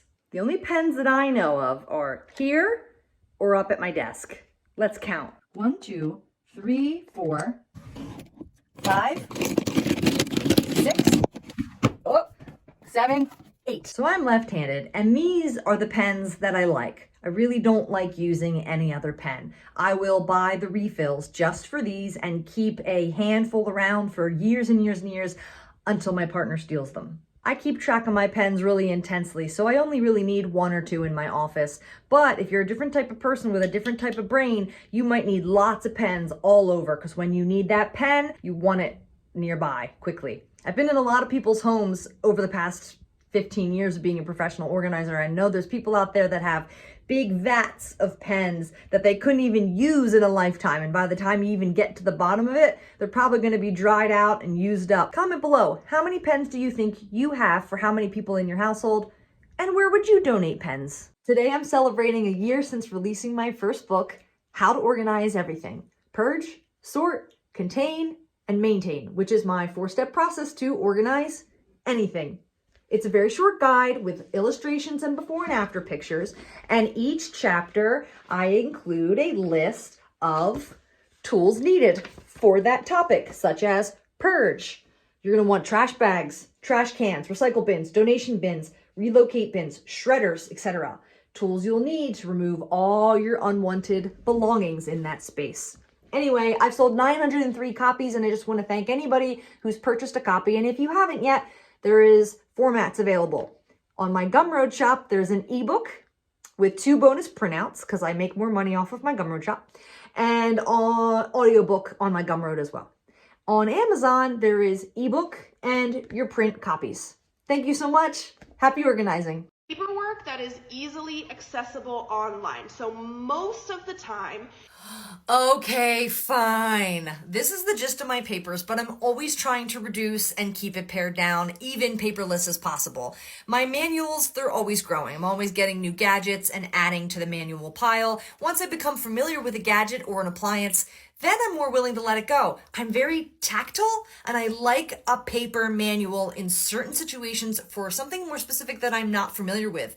Also, whenever I need a manual, it's usually because something just broke and I just want to run to my folder and grab it. So thinking about taking multiple steps to get online worries me. But I'm open, and I'm going to take the challenge, and I'm going to purge some more. All right, I did pretty good. Usually it's stuff in other languages, or something that we recently acquired and are now familiar with, or something that we actually ended up getting rid of or threw away. What is behind door number 3? A messy utility space that I let get out of control. I can't even access my basement door. You can join me for another episode of Organize with me, where I spent 20 minutes maintaining the space. When you maintain an area, it means the system's still in place. You just got to make some tweaks versus overhauling it completely. And today I want to talk about overhauling versus maintaining. Overhauling is when you have to completely redo a space because it's gone so far out of control that the system is gone. I'm gonna be maintaining today because the system is still here and all it really needs is some attention and some tweaking. I may make some adjustments to the system. There may be some new things or new categories to recognize, but we're gonna dive in and we're gonna find out. Do you have these glass Pyrex containers at home? You know what I've been doing lately? I've been putting them upside down so I can see them. Cucumber, chicken. I'm really visual, and as long as there's no liquid in it, so far it's been fine. I started doing this a couple weeks ago and I really like it. Time for an experiment. Upside down Pyrex, but you cannot stack them. Valid. Time to try it out. I have 3 different shapes here lined up. I've cleared my top shelf to do an experiment. Let's see how well they stack. Now remember, we're not doing this for heavy stuff or sauce. I don't think Pyrex is designed to do this. So let's try this one out. I'm just gonna bump it a little bit. Okay, there's a little wiggle there. That's onions and carrots, and these are empty. Ooh, those are better. Okay, the rectangle ones are better. Okay, let's see how they wiggle regular ways. Okay, well, I think the right way up is definitely better because it has a little ridge here and it keeps it from sliding off. However, if this stuff is down low and it's flipped upside down, I can see it, especially if there's something light inside. Happy organizing. I've been seeing these oven magnets advertised all over the place, and as a professional organizer, I'm curious. Let's try them out. So these are basically silicone magnetic trays for the top of your oven. You can organize them however you'd like. Most people probably are going to do spices. Now I realized the top of my oven was not magnetic and I have a little button for the light, but we're going to try it anyway. Because my oven top was not magnetic, I had to add adhesive magnets to the bottoms that were included in the kit. Also, be sure to clean the top of your oven so that the adhesives will stick well.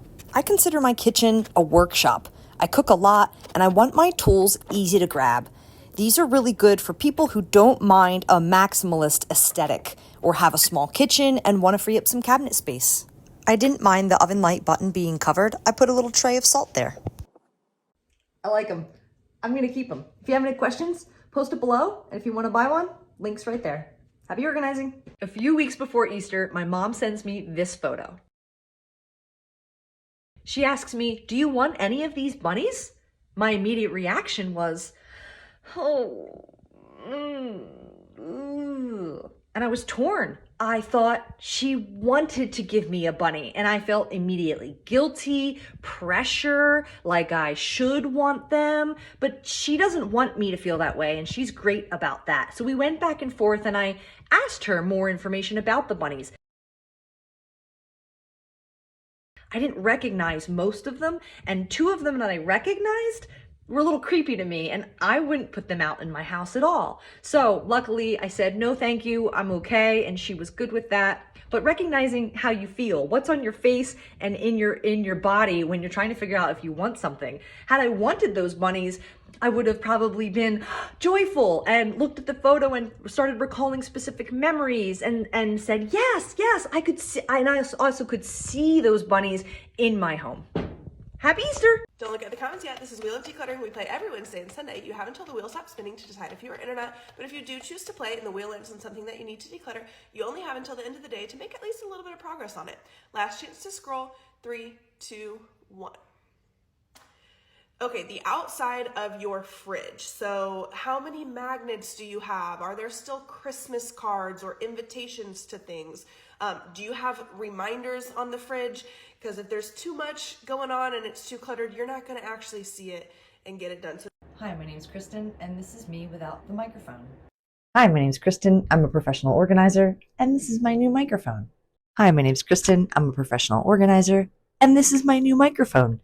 Welcome to my weekly series, Minimalism versus Maximalism, where you can join me on my journey of analyzing an item or a category, and then I discover how it fits my lifestyle.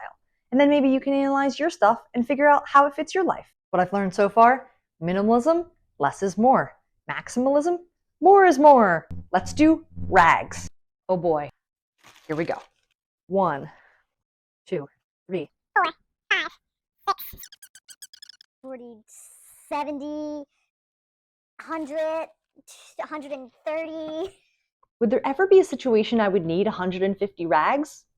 I think no. We have old towels for big cleanup. Old shirts, kitchen towels, bath towels that get stained or ripped can also be cut up. We have 2 people in this household. I might use 3 or 4 per week. I sorted by size and then material, then by keep or donate. I have a bag of painter's rags that I can give away. And that's my trash pile over there. It's important to remember to ask yourself, what's the overall goal here? I want to be mindful and intentional with the stuff that I have and how often I use it or think I need it. I think going into this bin with folded stacks of towels versus digging and trying to find the one I want, it's going to be a better experience for me.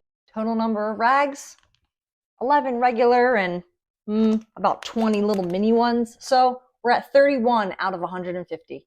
How about you? How many rags do you have? Don't you hate when this happens? Ouch.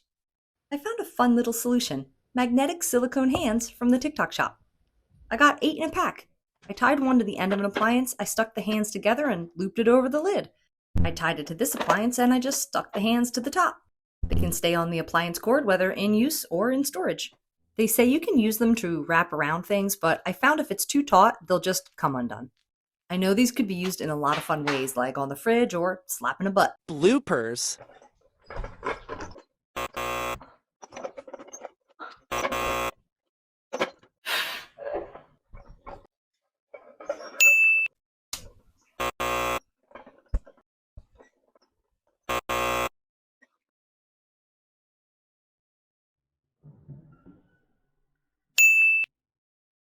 One of the most common things that people forget when they dive into an organizing project is the side projects. We've been renting this 1850s farmhouse for going on 3 years now.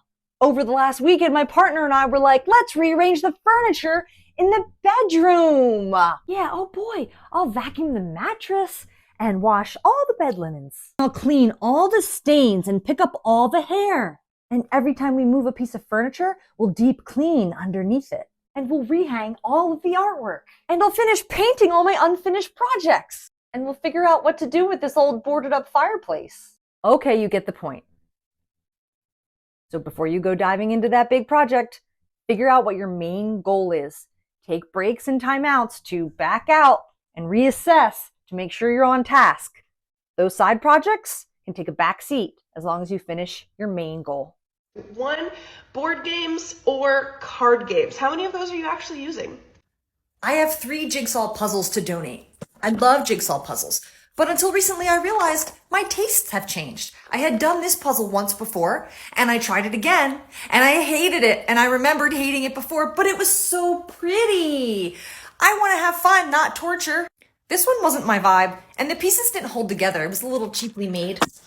And this, look at all the reds and yellows. It was really cool to do once. My mom gave it to me, but I'm gonna move it on. And I love my puzzle table so much, but it doesn't fit a few of my really large puzzles. And I used to have a dream of a closet like this, filled with puzzles. But now I prefer to do the puzzle and then go to the thrift store, donate it, and find a new puzzle.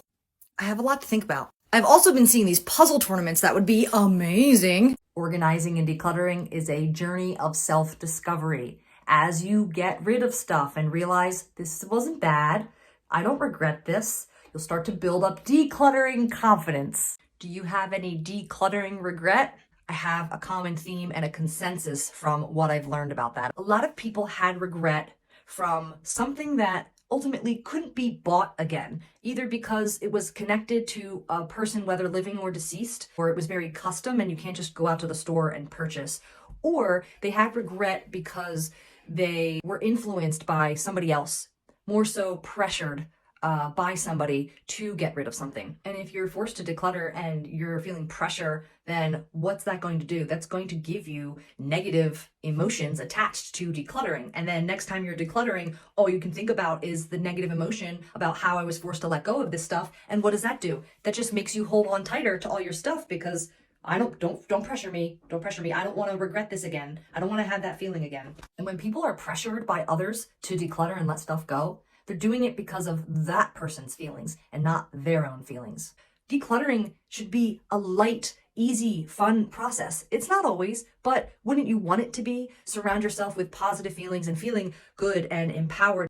organizing advice isn't one size fits all, and there are definitely exceptions to what I'm saying here. But ultimately, that's my opinion and my experience. If you're frustrated with yourself or frustrated with someone else because you want to declutter more, but it's really hard, have patience with yourself. Have patience with this person. Create a good experience around it. Organizing and decluttering is a journey of self-discovery. As you get rid of stuff and realize this wasn't bad, I don't regret this, you'll start to build up decluttering confidence. And the line of where you must declutter when it may be uncomfortable is if your health and your safety is at risk. How do you organize tiny things? Here's what my organizing flowchart will say. In a tiny toolbox, in a tiny tray, in tiny containers. In a shallow drawer, in shallow cardboard boxes and shallow containers. In medicine cabinets with magnets or open jars. Trays, baskets, in a drawer, in a container, in a Ziploc bag. In a container, in a Ziploc bag. Don't look at the comments yet. This is Wheel of Decluttering. We play every Wednesday and Sunday. You have until the wheel stops spinning to decide if you are in or not, but if you do choose to play and the wheel lands on something that you need to declutter, you only have until the end of the day to make at least a little bit of progress. Last chance to scroll. 3, 2, 1. Don't be mad at me. Don't be mad at me. Listen to the whole thing first, okay? It says books that you have already read. Now, if you love to have books in your home, that's totally fine. But if you've already read the book, and you're bringing in so many new books that you have no place to put the books that you haven't read, it's maybe time to think about that. I've had my puzzle table for going on 2 years after my sister surprised me for Christmas. Setup is really easy when you unfold the legs, give it a quick lift, and you're up. Take off the cover by sliding over the 10 fasteners and lifting off the cover. Built into the table are 4 sorting trays, secured by a buckle. A reinforced fabric loop allows you to lift the table and adjust it at 3 different angles, and some extra pieces that came with it. You can fit a 35 by 26 inch puzzle. That's about a 500 to 1500 piece puzzle. The height for leg clearance is 24.6 inches. The non-slip green felt allows you to angle the table, saving your neck and your back. If you do decide to pack up the table for transport or just storage, the pieces inside the drawers will shift, but the cover will keep your work in place. The handle is foldable, and it weighs 25 pounds altogether. Welcome to my series, Minimalism versus Maximalism, where you can join me on my journey, where I analyze an item or a category in my home, and then discover, does it fit my lifestyle? And then maybe you can analyze your stuff and see if it fits your life. What I've learned so far is minimalism is more about empty space and uncluttered, and maximalism is homey and lived in, and there's nothing wrong with either. This week, toilet paper. I have this thing where having a lot of toilet paper makes me feel abundant, that I don't like having to buy toilet paper all the time because it goes so fast. We have 2 females in our household. I keep a package of 24 in the bathtub. Why? Because the bathtub's broken, we rent, and they won't fix the bathtub. This is our paper goods closet with hand soap and paper towels. Got a 24 pack of toilet paper there, and then 4 rolls on the shelf. And then upstairs in the master bathroom, same thing. 24 pack under the sink, and then the 1 roll by the toilet. Is it worth the space it takes up? It is, because I valued and prioritized toilet paper. I'm also very grateful that I have the budget to buy such bulk. Is there ever a point where we would need all of our toilet paper? Well, if it's 2020 and 2021, yes. Right now, no. So if I wanted to save space, I would reduce the amount that I bought. I wouldn't buy in bulk and buy smaller packages. And does having this amount require a lot of maintenance? No. 50 rolls of toilet paper for 2 people? Well, I guess I saved a little bit of money. What about you? 3, 2, 1. Okay, cleaning supplies. My main area for cleaning supplies is under the kitchen sink. We've got all the different types of cleaners here. And I'm crazy about not having doubles or triples. I'm always merging them and combining them. Likes with likes, not mixing. The next is the guest bathroom to have what I need right here when I'm ready to clean. I'm a reactive cleaner, so if I'm in the bathroom and I see it's dirty, I want to grab the paper towels and what I need and clean it right then and there without having to go to another room. I think if you don't have a ton of space, some people will have a cleaning caddy, and then you just grab the cleaning caddy and bring it to the room that you want. And then our main bathroom, same setup with a little bit more cleaning supplies than downstairs. Toilet paper always goes on that side, cleaning supplies on that side. I get my cleaning tips from my friend Michelle at Made by Nature. She's tagged below. That's where I learned about being a reactive cleaner. I'm going live again, April 20th, Saturday, 12 p.m. to 1 p.m. Eastern Standard Time. More cowbell? What will I be doing? I'm going to be doing an Organize with Me project. Come and body double, witness the magic while I organize and redo this kitchen appliance closet. I haven't really shown you guys this. There's some signs of mice, so it's time to spring clean it, empty it all out, go through it. If you want to witness that process, I'll pause to answer some questions. Come and join me. I'd love to see you there. 1. Kitchen gadgets. Okay, those little ones, they're... Oh, I worked at Bed Bath & Beyond for a few years, and there are a lot of cool gadgets out there, but are they always being used? In Abigail's video, she's talking about, is the amount of use worth the space it's taking up?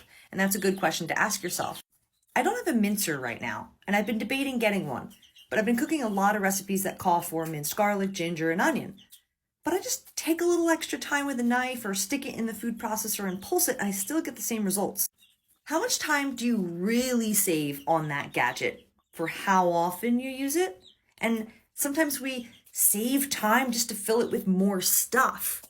How about slowing down, being present, getting better at a skill, taking a deeper breath, and always trying to save time, be more efficient? It's just all stuff to think about. You have to make the decision for you and what feels best. It's food for thought. See what I did there? Welcome to my weekly series, Minimalism versus Maximalism, where I analyze a specific item or a category and then discover how it fits my lifestyle. And then maybe you can analyze your stuff and figure out how it fits your life. Each week I learn a little bit more about minimalism and maximalism. And this week I read somebody's opinion that minimalism removes personality. This week we're doing t-shirts. Now I'm specifically talking about your everyday t-shirt, your cozy, loungy around the house. 1, 2, 3, 4, 5, 6, 7, 8 in the wash, 9, 10, 11, 12. Actually, 2 months ago, I completely emptied this drawer to see if I would miss any of my t-shirts. I put them in a bag in the closet, and then I replaced all of those t-shirts with 8 shirts. Really nice men's Hanes Slim Fit 4-pack from Kohl's. I got 4 black, and I got 4 white, and I love it. I have not missed any old shirts except for 2 very specific shirts, which I recalled and thought, ooh, I really want to wear those today. And 2 dry fit shirts to exercise in. So does choosing to have just black and white shirts remove my personality? I think no. In this little snapshot of my life, I'm choosing less decisions. I'm choosing quality over quantity. What's most important is that it's a beautiful day in the neighborhood. Won't you be my neighbor? Your super duper fun neighbor. Share with us your t-shirt situation down below. 3, 2, 1. Your junk drawer.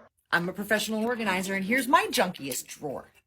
We've got a flex area that's open for like tools, a little nail, a tape measure, and then coming down here, we got a little thing of glue, tape. They're cousins. And then we also have some string, twisty ties, magnets are back there, clips and carabiners. I'm on brand. And we've got the pins and the paper clips and rubber bands. These are a lot of utility items, and I think those are the types of things that wind up in a junk drawer.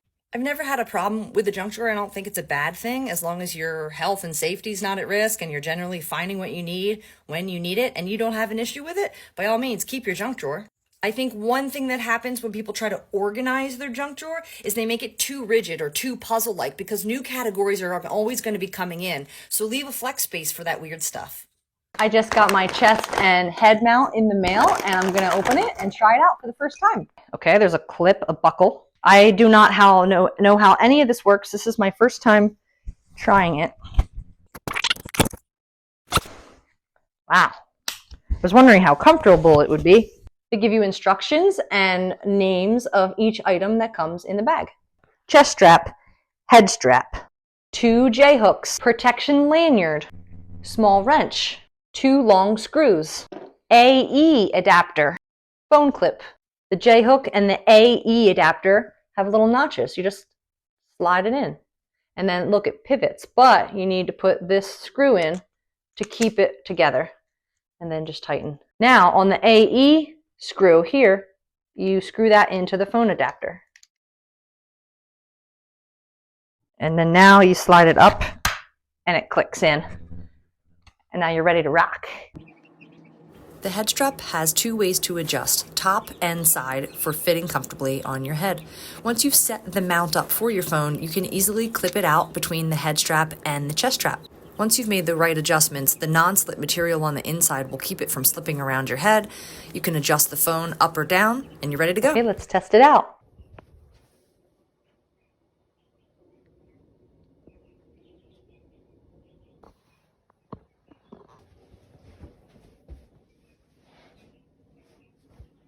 This is my kitchen appliance closet that I overhauled during a live stream with my paid subscribers. You can watch the 60-minute full video from start to cleanup on my YouTube. Just search my channel for live stream Organize with me, kitchen appliance closet. I followed my 4-step process: purge, sort, contain, and maintain. During the live stream, I completely emptied out the whole closet, promoted products like magnetic ruby hands. I did a little bit of cleaning, had some important decisions to make, took a few moments to teach a few lessons about organizing, showed off some of my favorite organizing products, found some things that sparked joy, cleaning up mouse poop, and strategized out loud how to put everything back in the way I wanted. Once the closet was finished, I took you on a journey of relocate and clean up, showing you how I relocate items that make sense in other areas. I was really excited to try out my chest phone mount. Watch the full video and subscribe to my YouTube at iOrganize Everything. If you want access to my next live stream, you can become a paid subscriber for 99 cents a month through my Facebook page. Thank you so much for joining me. Happy organizing! This is my kitchen appliance closet that I overhauled during a live stream with my paid subscribers. You can watch the 60-minute full video from start to cleanup on my YouTube. I followed my 4-step process: purge, sort, contain, and maintain. During the live stream, I completely emptied out the whole closet. I did a little bit of cleaning, had some important decisions to make, took a few moments to teach a few lessons about organizing, showed off some of my favorite organizing products, found some things that sparked joy, cleaning up mouse poop, and strategized out loud how to put everything back in the way I wanted. Once the closet was finished, I took you on a journey of relocate and clean up, showing you how I relocate items that make sense in other areas. I was really excited to try out my chest phone mount. If you want access to my next live stream, you can become a paid subscriber for 99 cents a month through my Facebook page. Thank you so much for joining me. Happy organizing! Roll 3, 2, 1. Your keys. The unidentified keys category. Yes, I've had many clients with this category, and if they're not ready to let it go because they think the key might go to something important, I usually recommend get all those unidentified keys in one place. A little bag, a little box, label it keys, but put a date on it. That way you know over time as you look at that bin, that box, gosh, I haven't used those keys since, hence the date. And I understand that people hold on to these keys because what if? But let's walk through that what if scenario. There are a lot of options if you don't have those keys. Locksmiths, you can replace the hardware on a doorknob. You may have to pick a lock or break into a jewelry box. And that is unfortunate and it can cost a lot of money.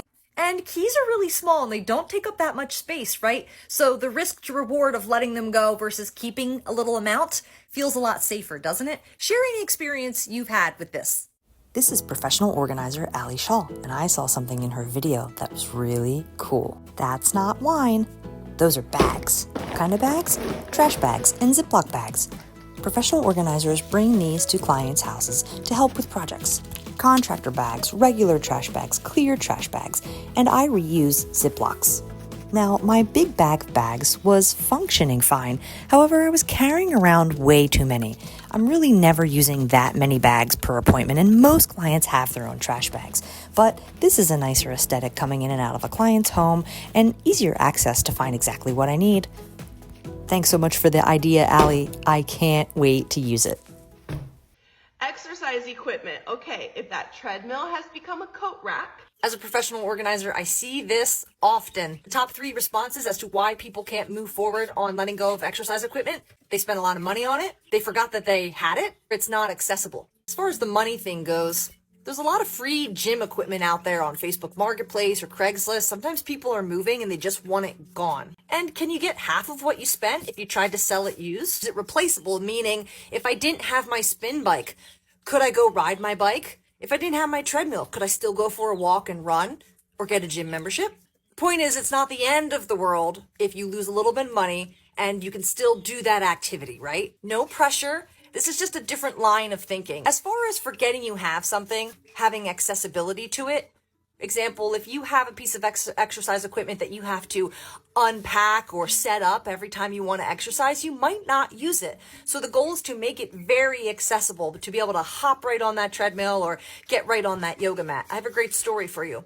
I had a client who had a room full of clutter and her treadmill was covered with stuff. She used to run on it before that room became full of junk. Her excuse was that I could never access my treadmill anymore. The next step is make it accessible. Once you have created that accessibility, you remember you have it, now you're not using it, then what's your reason? The world of decluttering is ultimately knowing yourself and the person that you want to be. Minimalism versus maximalism. Welcome to my weekly series where you can join me on my journey where I analyze items and categories and see if they still fit my lifestyle.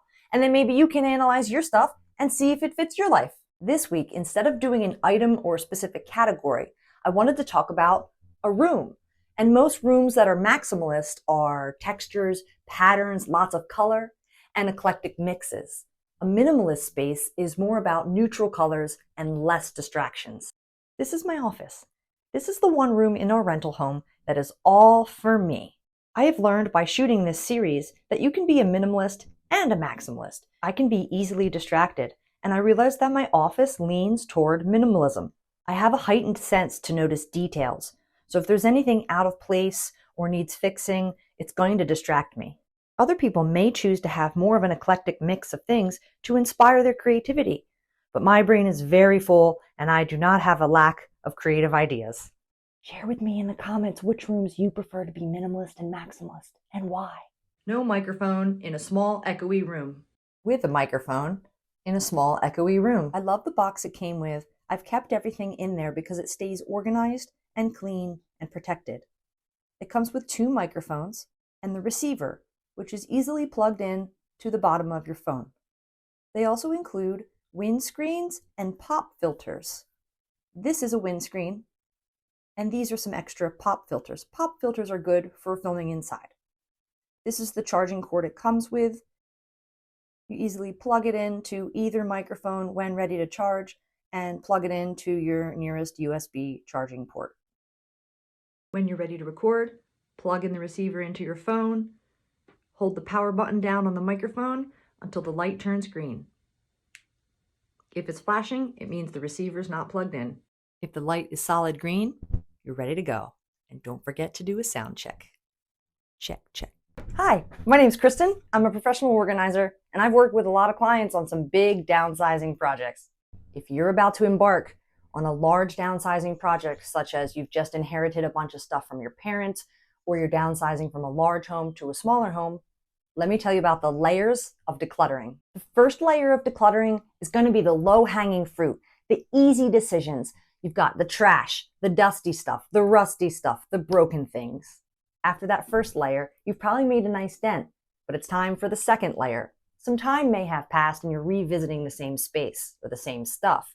Now you're getting into things that you forgot you had, things that you haven't used, things you have to remind yourself why you have it. Layer number 3, it's a tough one. Sentimental items, boxes of memorabilia, papers or photos that take time to go through. These items are going to have strong emotions attached to them, especially if there's grief involved. You're going to need time to heal. So keep revisiting as you're healing and be patient and kind with yourself. Hi, my name's Kristen. I'm a professional organizer. And if you have an organizing project and you don't know where to get started, here's the top 5 places you can start. Set a timer. Sometimes we just need to get started and create some momentum. Time's up. You're done. Start with the smaller spaces, a drawer, a shelf. That way you can start to warm up those decision-making skills for the bigger projects. Also, if you can complete it from beginning to end, it's going to build decluttering confidence. Create a little sanctuary for yourself. Just a place where you can clear out the clutter quickly. You have a place where you can clear your mind. Also, you can refresh and reset and feel like you can create some separation from all the clutter elsewhere. Start by picking one category. It could be trash, clothes, or books. If it's a massive project, you're going to want to start with your large storage spaces because, well, that's the backbone of your home. Garages and basements. Things are going to sift and filter into those areas, and you're going to want a lot of room for staging. Baby chickens in the living room? Oh my God, ew, David. So dusty. Let's see if the Levoit Vital 200S Smart Air Purifier can keep up with the dirty, dusty chickens. The HEPA filter is already included, along with the manual and the power cord. The quick start guide gave you 6 easy steps to get set up. This bad little baby can purify a 1,900 square foot room in 1 hour. And she's smart. For children, no problem. It has a triple purification system. It has a special little U-shaped air inlet that specialize in hair adsorption. Controls were super easy to figure out with this handy dandy little paper. See that little green light? That means the air quality's good. So I dusted away.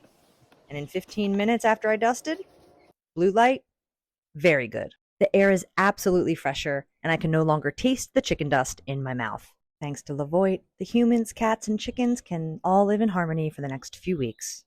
As an 18-year-old, would I want this stuff? You know, don't do that to your kids. Good topic. She's talking about saving the memorabilia from your baby or your children, and then when they get older, passing it all along to them. My recommendation is get them involved young. I'm really lucky that my mom always had us involved in choosing which pieces of artwork we were proud of and that we liked. And as we got older, we would go through it, and it was really fun. It was kind of like a tradition. And of course, she limited it. She said anything that can fit in this one box or file bin, that way we couldn't keep it all.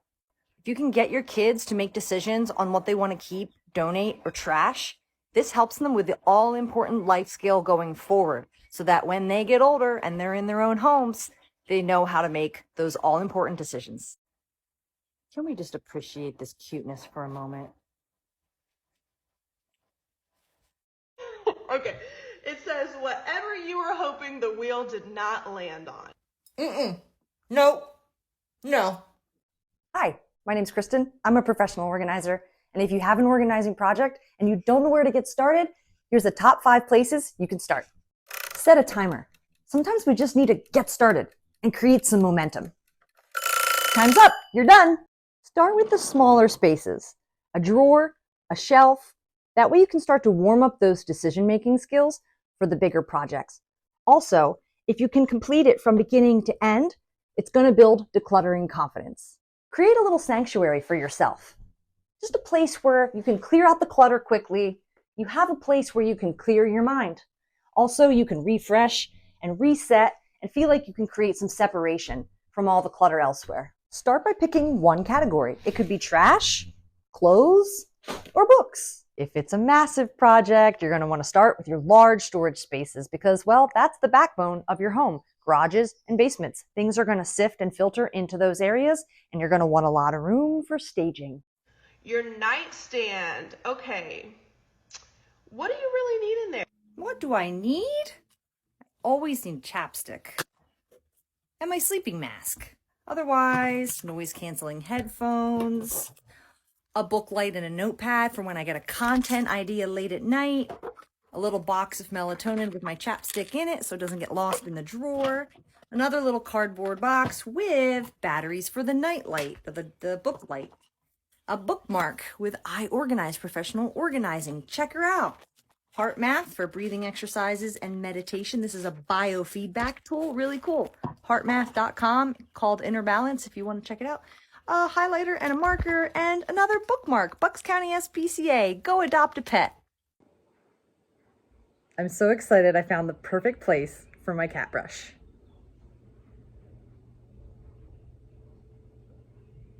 I hang it on my cat tree.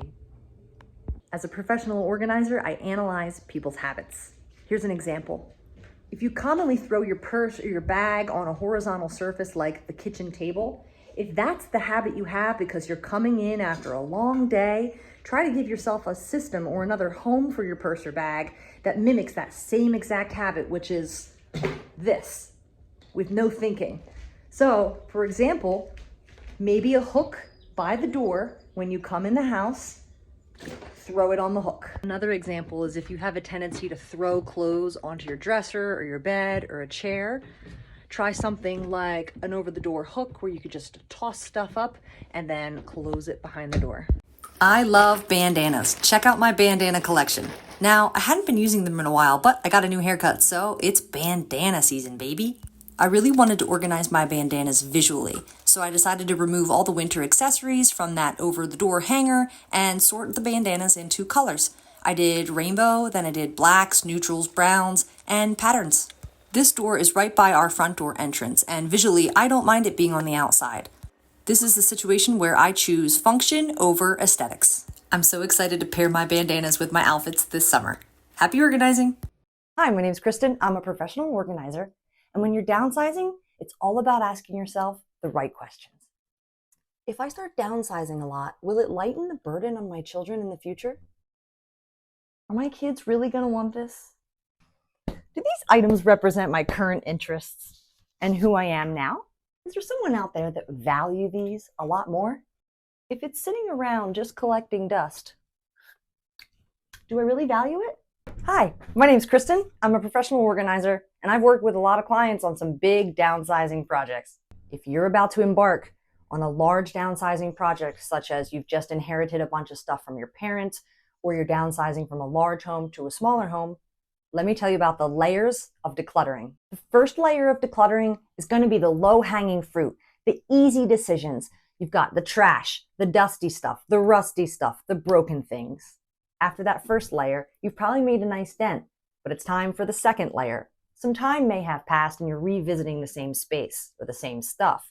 Now you're getting into things that you forgot you had, things that you haven't used, things you have to remind yourself why you have it. Layer number 3, it's a tough one. Sentimental items, boxes of memorabilia, papers or photos that take time to go through. These items are going to have strong emotions attached to them, especially if there's grief involved. You're going to need time to heal. So keep revisiting as you're healing and be patient and kind with yourself. I know this is a hard one for you. I'm so sorry. You can do it. I believe in you.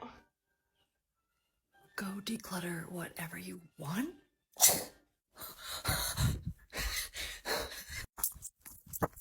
I'm gonna need some help. Your freezer, baby. Okay, baby. Here's 4 tips to keep your freezer organized. 1, label and date everything. That way you remember what it is and when it was. 2, keep everything as visual as possible. When things start stacking up and getting lost in sight, you're going to forget that it's there. 3, categorize areas. All the ice packs are here, all the chilled glasses are there, the ice cube trays are here, and all the food is there.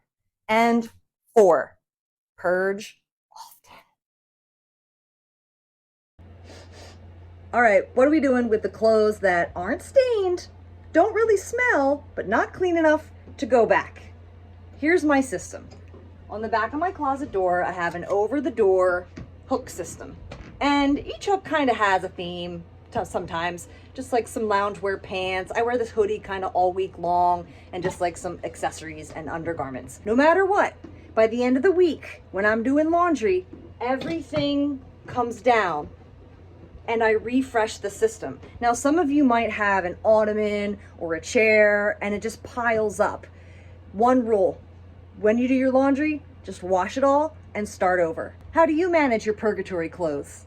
Your phone apps. Okay, how many of them are you actually still using? I just did that a few weeks ago. I organized my apps, deleted a bunch, but I noticed what I wanted to do on my home screen was to only do things that inspire me or make me feel good, physical, mental health. And then on the second and third screens, social media, finance, work stuff, things that are kind of distracting. Also, I do not do those little red badges.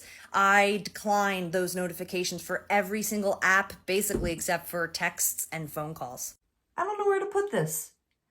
Put it with its cousins, coworkers, or its family. I've been working with my clients for 15 years, too much glare. And over the course of the years, when I would find something random, I would say, where does it live? Where's its friends? And that evolved into cousins, and then it became acquaintances. Acquaintances became coworkers, and then we discovered cousins, coworkers, and family. So what does that all mean? Basically, we are personifying an item to think about it as a person. And if it had cousins, what would be, I'm just going off the cuff here, what would be the cousins of sticky notes? Cousins would be something similar like sticky notes. So that would be a notepad, other pieces of paper to write on, notebooks, other little pieces of paper, scrap paper somewhere. That would be a cousin. What would be coworkers? Coworkers of a Post-it note would be something you would use Post-it notes with when using them. So a pen would be a coworker of a Post-it note. The desk would be the coworker. What would be family? Other Post-it notes. You can throw it away. You can fill the garbage bags and send them off. Give yourself permission if you have a lot of decluttering to do and it's affecting your mental health. I give you permission to throw the stuff away. And if you can declutter a bunch of stuff really quick, you can be in a better headspace to then put effort going forward into finding resources for your junk. I just see my clients that get dragged down by wanting and caring so much to make sure things go to the right home. And I know it's easier said than done. When I first started my business, I wanted to try to get every little morsel for every client recycled and moved on to the best possible place. But you can't do it all. And if this slows you down, give yourself that break. I give you permission, fill some garbage bags and move them forward. We all do our own part to be environmentally friendly. And there's different ways we can do that. But sometimes it's okay. Let it go. Does this spark joy? Hell yeah. What's your favorite purging question? I've been a professional organizer since 2009, and I'm putting together a digital product of all the purging questions in the world. So far, I have 34. I need more. I bet you'll never guess what's behind my shower curtain. A bookshelf. Hear me out. The shower is completely busted. There's no water running from it. It needs to be completely ripped out. It's fine. We've got a half bath downstairs and a full bath upstairs. This has been amazing. Did I mention we're renting an 1850s farmhouse? This closet is right above the basement, and it's 80% moisture all the time. This bag filled up within a week. So I'm very limited as to what I can put in here. That leaves me with tub closet. It's been amazing. I've got my gardening and plant supplies, party supplies, paper goods. I've got some overflow utility things happening. You gotta leave a shelf for the kitty cat. And then, I don't know, maybe some non-toxic cleaning supplies down there later. So what do you think? Am I crazy? Or do you love it? Hey subscribers, I hope you guys are having an awesome day. As you probably have seen, the iOrganize Photo Spotlight program has officially been launched. That means you can submit a photo or two of a room, an area, a drawer, a desk, a cabinet, a shelf where you want some organizing advice. Please send them to my email, kristen@iorganizeeverything.com, or you could also post them here on the subscriber page too if you want. But give some specific information. Tell me maybe a little bit about your budget, whatever you feel comfortable sharing.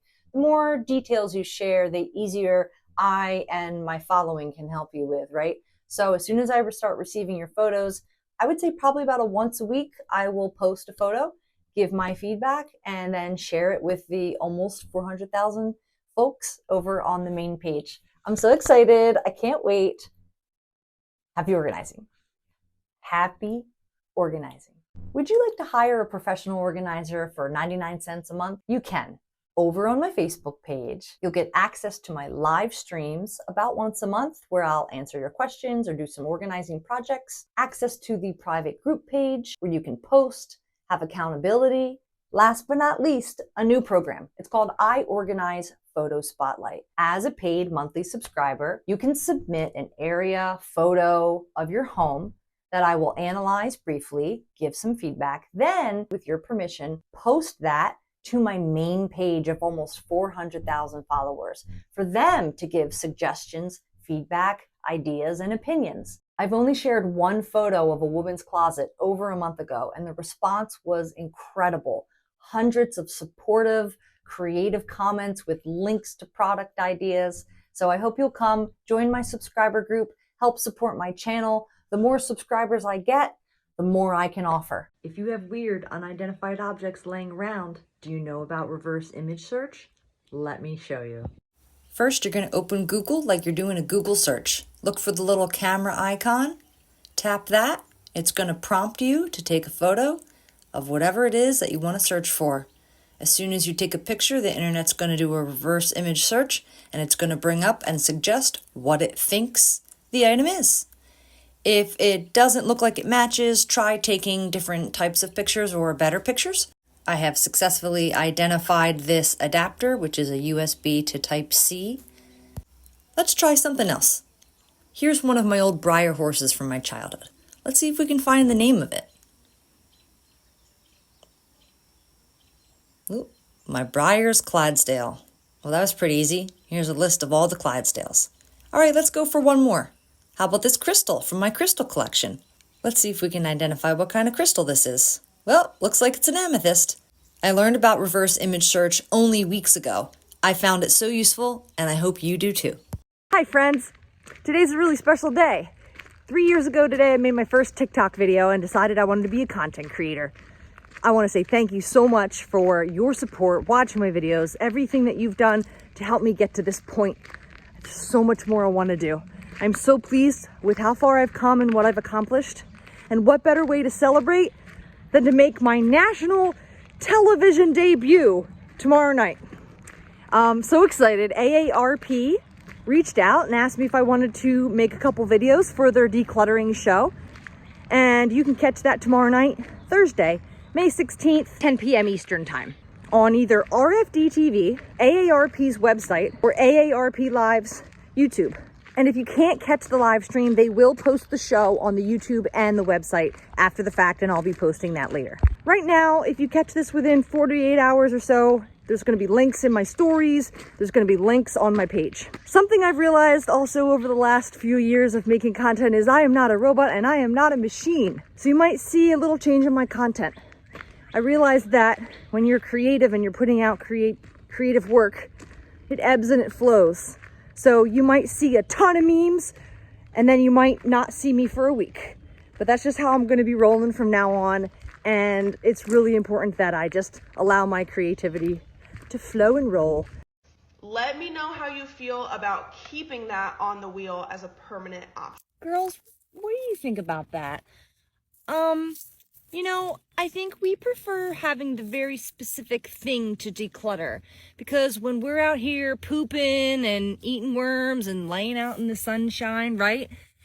What do you think? Yeah, same. We like that specific thing so we can go handle the business, declutter that thing. We know exactly where we're going, and then we can return back outside to be together and cluck around. I was showing this closet yesterday and how moist it is, and this damp rid hanging bag is what I use to keep the moisture out. The top part usually has like particles that absorb moisture, and then see the water down below falls in. This one's practically finished. I do need another one.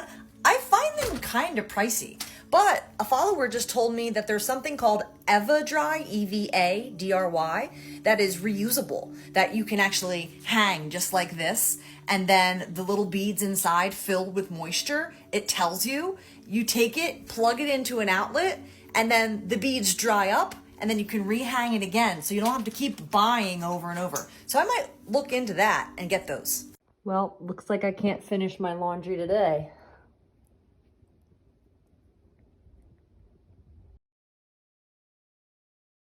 If you have those sentimental items laying around the house, it can be really tough to know what to do with those. We have items that basically we keep because of the memory. It may not actually serve a purpose anymore. It may not be even utilized. It's just an item that makes us feel happy.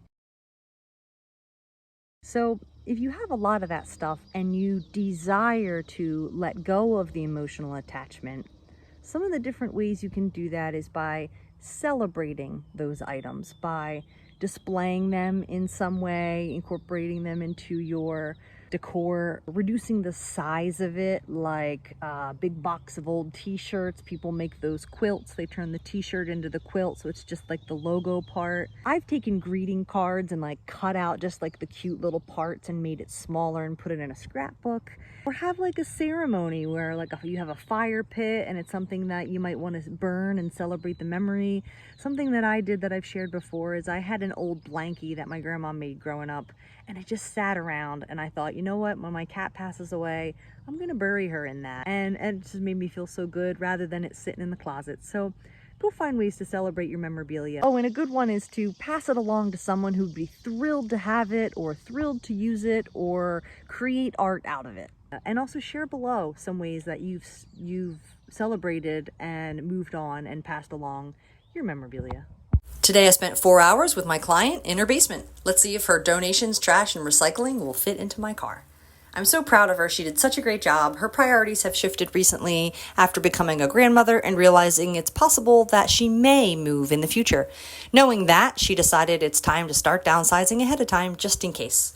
She also realized that her quilting days are behind her and was able to move along her quilting supplies and materials. It's a lot easier to declutter when you know what your priorities are and what your future holds. Look around your space. Is there anything that you no longer prioritize? There might be something new that you'd rather spend your time doing. I had a blast in my client's basement. It was a long, hot day. All loaded up and it fit, ready to go. If you have a garage, attic, or basement that is filled with clutter and you want to attack it, but you don't want to do a whole project, or there's an excessive heat warning, do it one category at a time. I just wrapped up with my client. We were actually doing a paper appointment and she's like, when are we gonna get to that attic? And I said, listen, why don't we do this? Rather than do a whole multiple day project, let's just do it a little bit at a time. So what did I do today? I went up to the attic, I took some videos. She said, we can recycle that box, that box, that box, that box. So we just did trash and recycling. We identified a bunch of empty boxes. You know, when you buy that thing and you're like, let's throw it in the attic for a couple months to make sure it works and I don't want to return it. So that's it, just a bunch of boxes. Look at all that back there. We made a little bit of walking room. Next, we're gonna tackle luggage. If you've got an attic or a large storage space that you want to purge, but it's too hot or you don't want to do it all at once, try doing it little by category. I posted a video already about how we were doing large trash items, low-hanging fruit, easy stuff. So we did that last week. This week, luggage. It's big, it takes up a lot of space, but it makes a lot of room if you can get rid of it. What's next? Clothes. I am looking around thinking like, where would be a good place to start? Oh my gosh, there's a turtle over here. Buddy, what are you doing? What kind of turtle are you? You got junk all in your face. He's all full of spider webs. I can't tell if he's a snapping turtle because I don't want to put my fingers on his face or he'll snap me. Ooh, risking my life right now.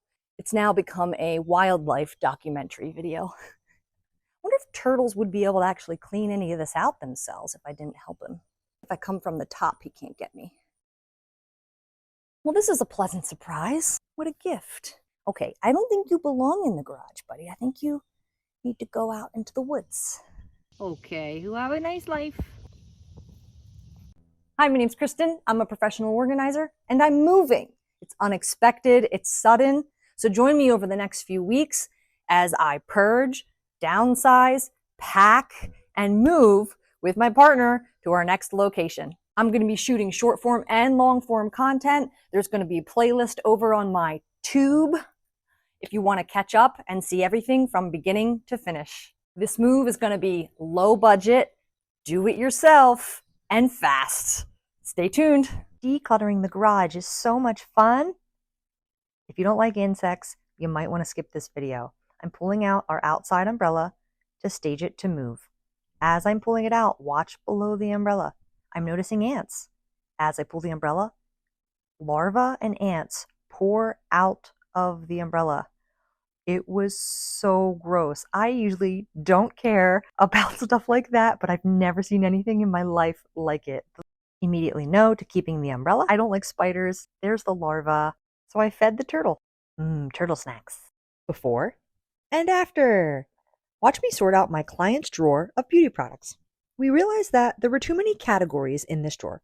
It was also time to purge and donate and get rid of a lot of things. I set up a table pulled out the drawer, and got my sorting bins ready.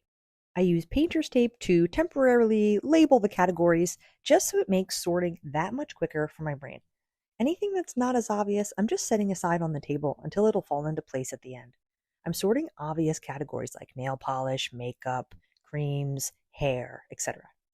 Since we realized there were too many categories in this drawer, we decided to spread it out between this drawer and another drawer. We're just going to make this drawer mostly nail stuff. I'm going to have her look through everything, purge and sort, and then I'm going to put it all back together. Of course, when you organize, it's the perfect time to give everything a good wipe down and a cleaning. My client did a great job getting rid of a ton of stuff because the drawer used to look like this, and now it looks like this. Happy organizing. I don't know where to put this. It's a new item. We just got it. We really like it, and we're going to keep it. It measures body parts. My name is Kristen. I'm a professional organizer, and I created a method called Cousins, Coworkers, and Family. It helps you categorize items in your home so you can figure out where it should live and what it should live with. Let's go through it together. Cousins, coworkers, or family? Trademark pending. So let's see. Let's start with family. Family is something that is exactly the same. What is this item? It measures body parts. Do I have anything else that measures body parts? No, I don't. There is no family. Cousins. Similar in function, but not exactly the same. So what other items, what does this do? This measures. So what other items in this house measure? There's scales for weight, cups in the kitchen, measuring cups, measuring spoons. There's rulers. There's measuring tape. Those are pretty similar because they all measure. So that's possible. I think I like that. And then coworkers, what it works with or where it goes to work, aka where you would use it. I don't think there's anything particular, any place we would use this specifically. So I'm going to go with cousins. I think that makes more sense, mostly because this drawer right here, we go to a lot. And because this is new, we will see it often, and it lives with the ruler and the measuring tape. I'm a professional organizer and I'm moving. See the description for more details about my move and where you can watch more moving tips. These are my client donations, and this is where I usually process my client's stuff. I need to clear this out because this needs to be a space where we can stage stuff to back up that U-Haul and start loading. Join me. What I'm doing here isn't going to take me very long. I'm just going to load my client donations into my car to take to the thrift shop, and then I'm going to stage my SPCA donations on the other side of the garage to donate later this week. And then I'm just going to sort and group everything that's left in the garage. At this point, I've been through the whole garage, and if you want to see the long form video, it's a 43-minute video called Organize with Me, Staging the Garage for a Move. In that video, you can watch me clear the whole other side of the garage and make decisions on what stays and what goes. Well, I'm all done. Getting packed up at the very end, staying behind for the landlord, getting packed up this weekend and going into the new garage, packing station and empty boxes, and everything we don't want. Hi, my name's Kristen. I'm a professional organizer, and I've been helping my client declutter her attic one category at a time. First, we started with trash and recycling. Big empty cardboard boxes take up a lot of room. Second, we did luggage. Luggage takes up a lot of space, so if you start decluttering that, you've made a nice dent. What did we do after that? Clothes. Maybe you've got some baby clothes or some clothes you thought you might want to fit into later in the future. When you grab the whole category and you see it all at once, it's easier to make decisions because you can see the items that you prefer over the items that you don't. If you have an attic, basement, or garage that you're really overwhelmed about, try doing it one category at a time. Oh, happy organizing. Can we talk about these makeup organizers? I'm a professional organizer since 2009, and I've never really liked these, and here's why. They're just a little too rigid most of the time for my clientele or the people that I work with. Everything has to stay the same. Same shape, same amount, same size, and so it's just too rigid. So what I would usually prefer is multiple containers in different shapes that are separate, not all one piece. Because say for instance, you fill this up and then you buy one more thing and it doesn't fit. Then it gets laid on the side or gets crammed in there. Unless you have the same things all the time, or you go through it as you see it starting to overflow or get full, right? What's your opinion on these? I usually don't recommend them. It really depends on the person and it depends on your stuff.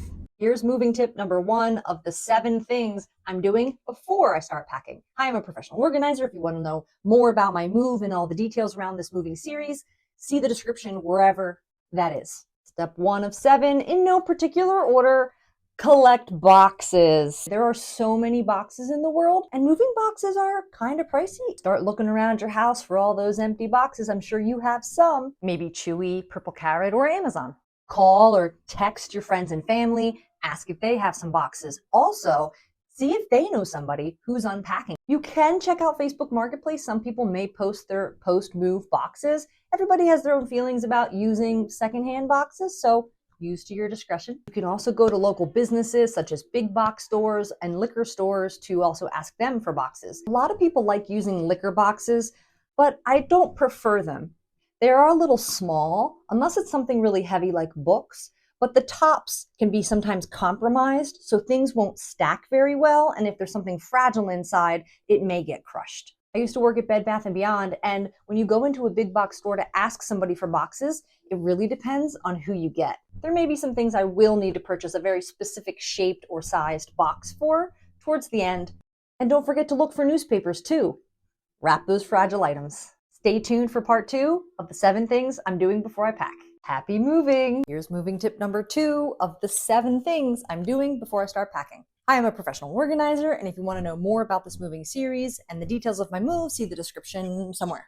Step 2 of 7, in no particular order because all of our moving situations are different, group categories. Different types of categories may be spread across your house.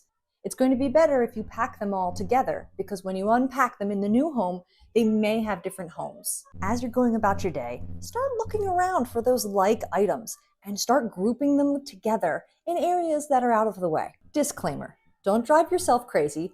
Do it with stuff that you're going to remember and not lose track of. Here are some examples. Decorations. I put a lot of different decorations up on a guest room bookshelf. That way when I unpack a box, it'll be all full of decorations. Seasonal clothes or hanging clothes. I'm cramming everything in my closet. I had some extra tools in the garage and I want to pack them all together with the tools in the house.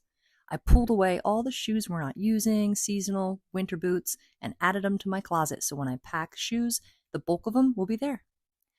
I needed to find the travel guitar bag for my guitar. For when I get it packed up, it'll be right there and ready to go. I also staged some blankets in the corner. Ooh, a cute little container. What could I organize in here with this? Little slots? Could be perfect. But what would I put in there? Nothing. I can't think of anything. And every time I use up this crazy glue, I always think, oh, this would be the perfect little organizing container. But what I usually recommend is if you have a container and you think, ooh, I could organize something with this. Think about how flexible it is. If you can't think of something initially that you can use it for, maybe let it go. Or if it's very specific like this, like only a small amount of items would be able to work with this, let those go. More flexible containers are like open bins, cardboard boxes, or like little boxes that we reuse to put into drawers to organize tiny things. So if the bins are a little bit more flexible, you can nest them and use them maybe in the future for general overall organizing. I would say by now, if you haven't found a use for it and what to organize it with, it's probably time to go. Also too, if it's easily replaceable like this, then why hold on to it? Go check out all your little empty containers and get rid of some of the more specific ones. Today, we decided we're not going to have a moving sale. It's just not worth our time or our energy at this point to orchestrate it. We really didn't end up having that much anyway, as we generally declutter often in our lives, and as we're about to move, we're looking around thinking we're pretty decluttered at this point, and it's about time to start packing. The very first thing I started doing when I found out that we would be moving is I emptied and cleared out half of the garage. That way we could start staging things that we didn't want, whether it's giveaway, donate, trash, recycle, you name it. There's a long form video on my YouTube called Organize with Me, Staging the Garage for a Move, where you can watch me make decisions and how I was able to clear out half of the garage. The stuff I'm loading here is all the things that we no longer need. I'm going to put them at the end of the driveway with a backup plan to take stuff to the scrap metal yard or just do trash.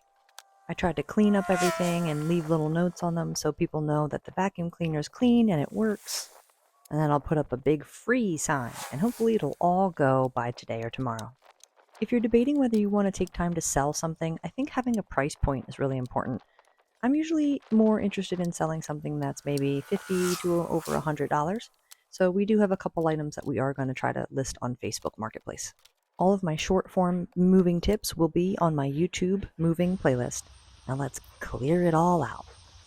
I'm still moving, and this is tip 3 of 7 things I'm doing before I start packing. I'm a professional organizer, and if you want more details about my move and the videos I'm making, see the description around. These tips are in no particular order because every moving situation is different. Number 3, create staging areas. We all know that during a move, the house can become very chaotic quickly, but you want some type of balance and normalcy while you're packing. So by creating some staging areas and clearing out some corners or some guest rooms or some garages, you have some space to start grouping different categories. Let me show you. I'm using the bottom of this shelf to give back borrowed items from family and friends. Now let's check out the garage.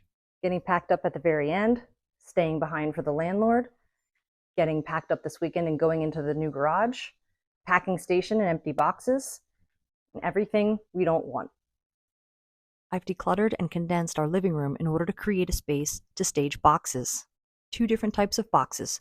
One will be closed boxes, and the other will be boxes that still have to be filled with similar categories as we come across them. It's very important to remember when staging to have clear, defined areas and categories. If there's multiple people involved in your move, you may even want to label each category. Your brain is juggling a lot on a move. Might as well make it easy. It's 2 weeks before I move, and this is tip number 4 of the 7 things I'm doing before I start packing. I am a professional organizer, and if you want to know more about my move and the videos that I'm filming, see the description. These tips are in no particular order because every move is different. Step number 4 is purge. Do I want to pay to move this? That is a good purging question that we should all ask ourselves, whether we're moving or we're not. AKA declutter, AKA downsize, AKA throw it away, let it go, give it away, put it at the end of the driveway, donate it, take it to the scrapyard, put it on Craigslist, Facebook Marketplace, buy nothing. Try setting up some donate boxes scattered throughout the house that you can add to during your day while you're in the middle of your routine. Sometimes it can be hard to find time and space to spend time decluttering before a move. That can help get you started. One thing that can take some time that you may want to start ahead of time is to go room to room and identify some large items, things that might be harder to get rid of. You may have to try to get rid of it and give it away with someone with a bigger vehicle. You may have to do a large item pickup with your trash company, or if you have a lot of it, a 1-800-JUNK type situation. We've just been throwing stuff at the end of our driveway. I even had an old upright vacuum that worked fine. I cleaned it up really good. I put a little note on it and said, works great, cleaned and rinsed. It was gone within hours. Hi subscribers, it's Monday. I'm trying to finish shooting my moving tips series before I start packing. And I'm finishing the last few B-roll shots of that series. Oh my gosh, I don't know if you know what B-roll shots are, but I learned all about filming becoming a content creator. So B-roll is when I show you examples and it's like a view or me doing something. So I filmed all my in front of the camera stuff this morning, and now I'm doing B-roll. And I am accomplishing some things while filming, which is great, but I can't wait. There's a hornet's nest up there. Oopsie. Ooh, let's close this. And, ooh, oh, there's a hornet's nest on the door. Whoa. Okay. Well, I don't know how I'm getting back inside because that's the only way back in. Anyway, these are my last few shots, and then I can wrap up the movie series and start packing. So stay tuned. I guess the next round is going to be packing tips. Maybe loading the U-Haul if I can swing that. And then we'll be unpacking here in a few weeks. Kind of not sure, but what the timeline is, but it's all happening. Thanks so much for your support, guys. I hope you're having a great day. Mwah. I can't shoot my B-roll with them here, so I'm gonna have to take them out.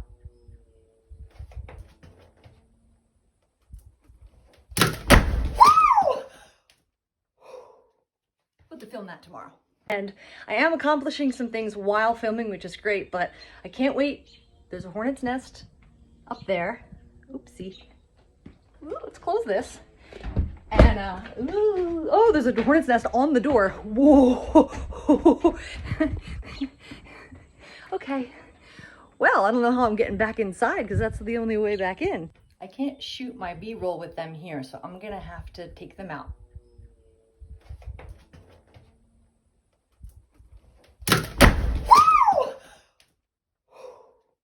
We'll have to film that tomorrow.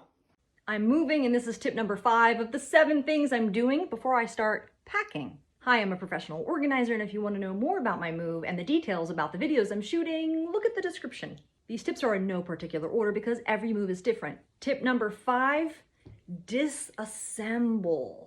When you find out you're moving, you want to start doing the things that take a lot of time, but choose carefully. There's a fine line between feeling balance and normalcy during your move and creating too much chaos. Here are some examples.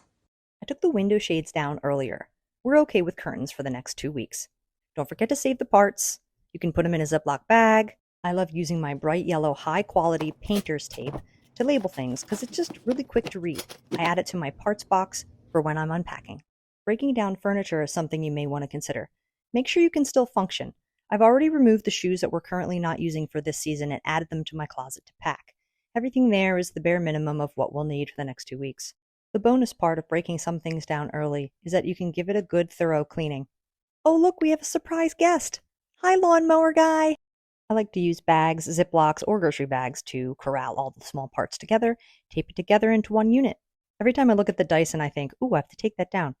That way I can stick a little spackle in there and leave the place a little bit better than when we moved in.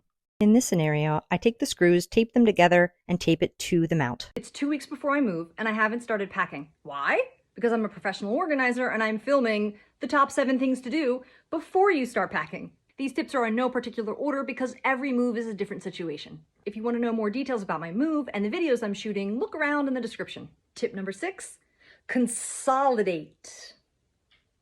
Like us, you may not have a lot of time and space to wrap your brain around your move and start preparing for it. So if you can incorporate it into your everyday life, that's a bonus. Start looking for things that can be condensed, reduced, made smaller. Here are some examples. You can mimic a space bag with just a plain trash bag. Squeeze the air out and reduce the size of a down comforter, puffy jacket, or some pillows. Tie it off tight. Look around for anything inflatable and start deflating. Enjoy the cool breeze and take a few deep breaths while you do so. Roll it up to squeeze the last remaining air, and you're done. Don't forget to put the plug back into the hole. Go to your packing station and use some high-end painter's tape to wrap it up. Then add it to the baskets of weights to move later. Rugs and yoga mats can start to be rolled up. You can use painter's tape or you can use packing tape. Don't forget to leave a little tab on the edge so you can easily rip it off when it's time to unpack. And the wine rack? Let's lighten that load. Yeah. I'm a professional organizer and I'm moving, and here's a moving tip for you. This is the last tip of the 7 things I'm doing before I start packing. Kitty, you get back here. I need you for views. Oh well. If you want to know more details about my move and the videos I'm making, see the description. These tips are in no particular order because every move is completely different. Number 7, check it off. For lack of a better phrase, check it off means finish an area. When you move, you only see the obvious, and as you start to clear away the space, you'll then start to notice all the little things left behind that you may have missed. Something plugged into an outlet or something hanging from the ceiling or on the wall. When I found out that I was moving, I started looking around thinking, oh, I gotta remember that, and oh, I gotta remember that. When I started handling those areas, I could then look and be like, oh, that's completely done. I don't have to think about that anymore. Empty out a cabinet, clear off a porch, finish an area so you can check it off. Here are some examples. Declutter. Check. Back porch all clear. Check. I braved the wasps one more time. I moved quickly. They were definitely swarming around me, but I went fast. One more swat, and I'm done. Check. Visited the basement for hopefully the last time. Check. Went to the guest bathroom and just pulled out everything, gave it a quick wipe, and relocated everything with similar categories. Cleaning supplies with other cleaning supplies and extension cords. And check. I can't shoot my B-roll with them here, so I'm gonna have to take them out. We'll have to film that tomorrow. Welcome back to part 2 of the wasp saga. All I have to do is extract 2 chairs and a table without getting stung, and I will never have to go out on this porch ever again. They are hovering around. There are still a few nests left out there, but I knew if I dressed in multiple thick layers of clothes that it would reduce my chances of getting stung. One more swat, mission accomplished. Good morning. I should be packing, but I am listening to some Zen music, and I'm working on my new digital product called Purging Questions. And I've been working really hard at this, trying to compile 50 of the top purging questions to ask yourself when you're decluttering. And I just want to share something really cool. If you've seen my book, I talk about the 4-step process of organizing: purge, sort, contain, and maintain. And if you apply those 4 things to anything that you're organizing, it truly can be applied. And here's an example of what I'm doing. I have a list right now of 60 purging questions. I'm trying to narrow them down and compile them. And then I'm also doing explanations of each question if you want to dive deeper to try to understand them. So I'm like, oh my gosh, I've got 60 questions. I realized that I need to go through them and purge the ones I don't want. At the same time, I'm sorting them into categories. I'm grouping them. So as I begin to sort them and purge them, then I can contain them and decide where I'm going to place them in the document. And then I'm going to publish it, hopefully soon. I love organizing. Some people might not understand this, but sometimes the difference between being organized and disorganized is a lid. Hooray, it's time to pack for my move, but where do I start? I'm going to start with things I know I will not need until after I move. Here I'm packing kitchen appliances like an espresso machine and a juicer we know that we are not going to need. We did not purchase large moving boxes, so I'm going to break these down so that they fit together in the box. I always label the same top left corners of each box. I'm using stickers to label the location, and in the other room we'll stage the box and write what's inside.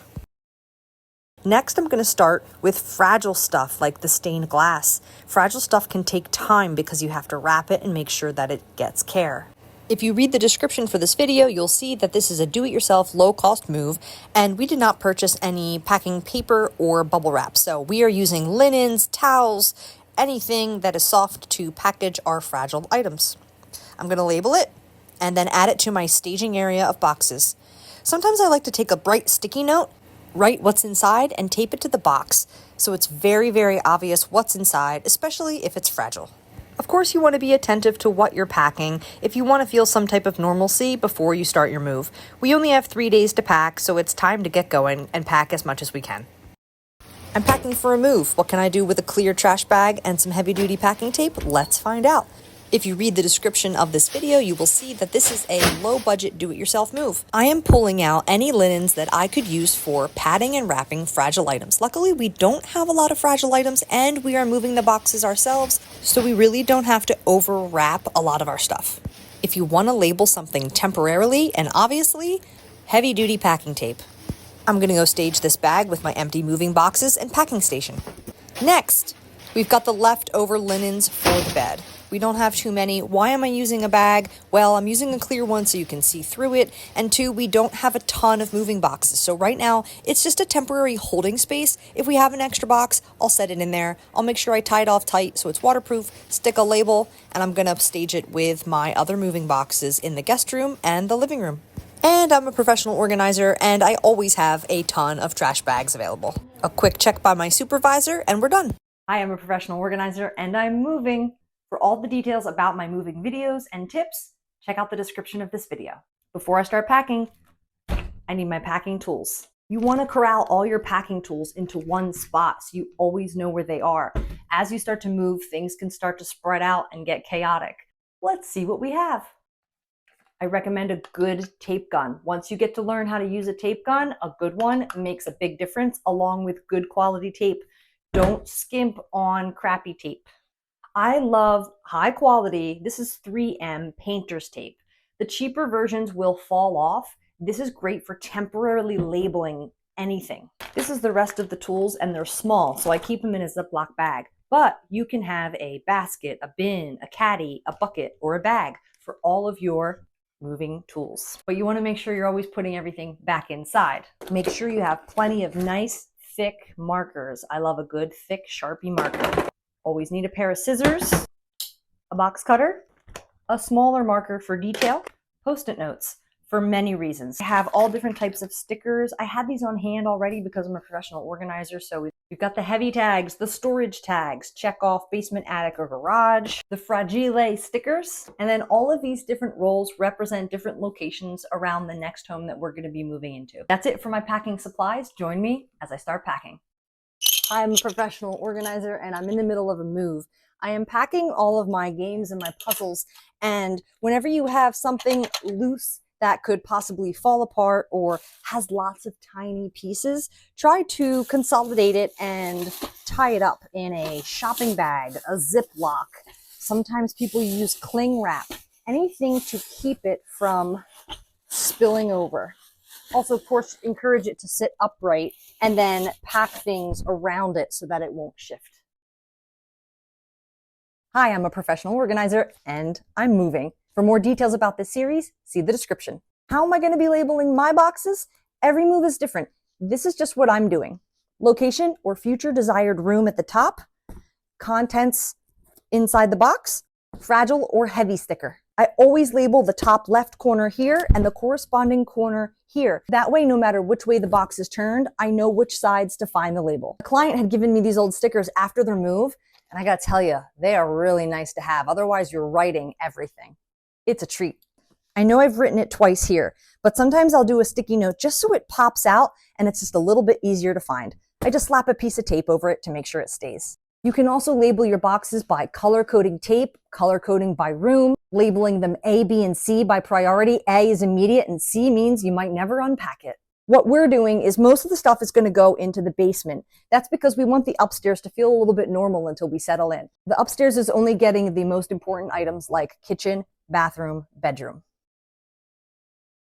I am a professional organizer and I'm in the middle of a move. I'm filming my whole move. If you want to see more videos, see the description. As you know, in the middle of packing, you need a lot of utility items and tools.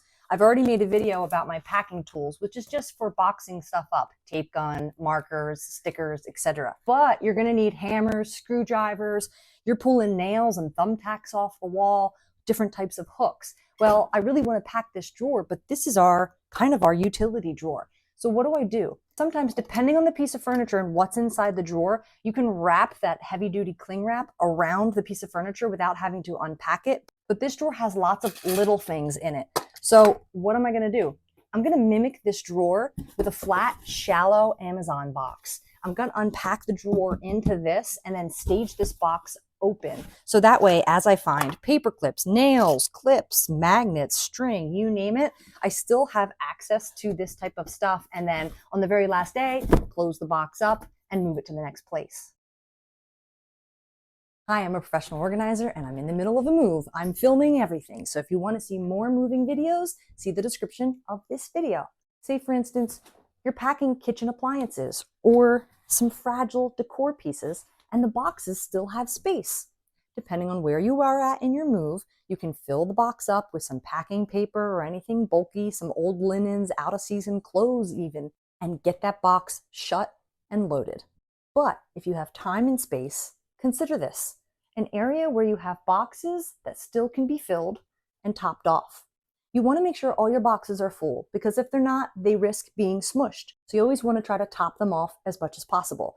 I'm trying to maximize each box. So I have a few boxes here that I can still add to, and I have been. This, for example, is fragile decor. I have found a couple little stragglers around that I've been able to add to this box. Now, if you're getting close to the end of your move and it's not the time, you just got to start closing up boxes. Sometimes you can't avoid that miscellaneous box at the very end. Just make sure you labeled it, last day of packing, miscellaneous. That way you might know, oh, that got packed in that last day. I am a professional organizer and I'm in the middle of my move. If you want to see all my moving tips, see the description of this video. How do you pack a box? This example is going to be my pantry. As I'm packing, I'm grouping everything into weight and size. Once you've grouped your categories, you can see how big that category is. Then you get a general idea for how big that box needs to be. And don't forget, most boxes have a box stamp. That will tell you how much weight this box can withhold. So here's an example. When I selected a box for these tall pantry items, I selected a box that was just as high as this container here, as this is the highest container. These items are not very, very heavy, so I selected a medium style box. When it comes to heavy things like broths or canned goods, I chose this great heavy duty smaller box with handles. If you have more lightweight stuff, you can get a bigger box. Here's a quick tip on how to work smarter and not harder while you're packing for a move. I'm a professional organizer and I'm filming a moving tips series. For more information, see the description. Keeping your packing boxes at waist level and using a step stool for reaching can save your body and your back during a move. We all know that moving can take a toll on your body. I bring this little table around with me so that I don't have to reach down into boxes on the floor. The goal during moving is to try not to touch the same items too many times. Since this move is do-it-yourself and low cost, I'm using my cloth napkins and my cloth placemats. I'm using the placemats for padding in between the stacks of canisters, and I'm using the napkins to wrap up the vases. Another great part about this setup is you can sit down and finish labeling the box and what's inside, and wrap up by taping it shut.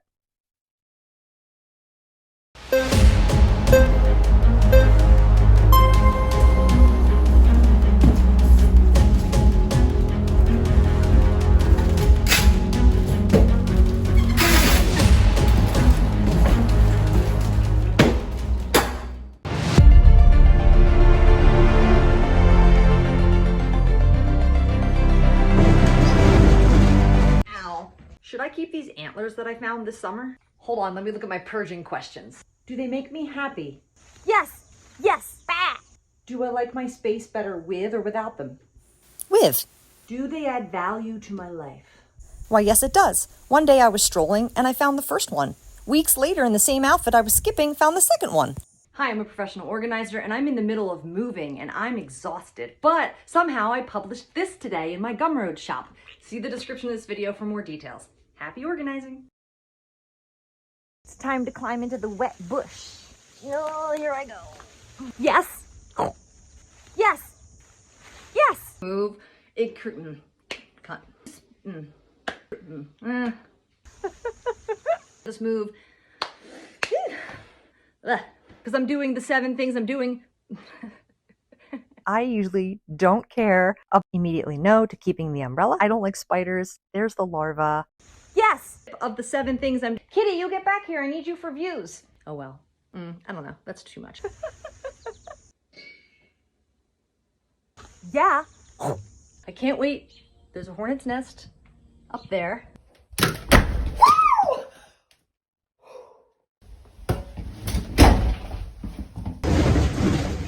Ow.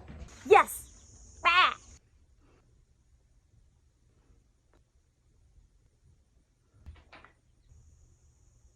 I created an ultimate guide to decluttering. Yes! Insanity. 2 days until the U-Haul. Come take a tour. The living room has been a really great place for staging different categories. Right now, here's the empty boxes, kind of sorted into shape and size. This is open boxes that I'm adding to as I find new stuff. I stage all the lamps. Also stage like organizing tools and hooks and bins. That way when I unpack, I have like all my organizing supplies ready to go. Linens, towels, things I don't mind using for padding and wrapping things. I thought these would be great to like throw in between plates when I wrap the kitchen.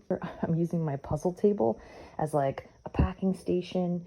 This is utility stuff. So you know when you're packing and like, oh, I need a battery or I need some screws and some nails. Well, I've staged these boxes open so that as I find them or as I need them, light bulbs, tools, clips, hooks, cat toys. I've also staged all of my plants all there. That's the kitchen pantry, just open. We're kind of living out of boxes at the moment.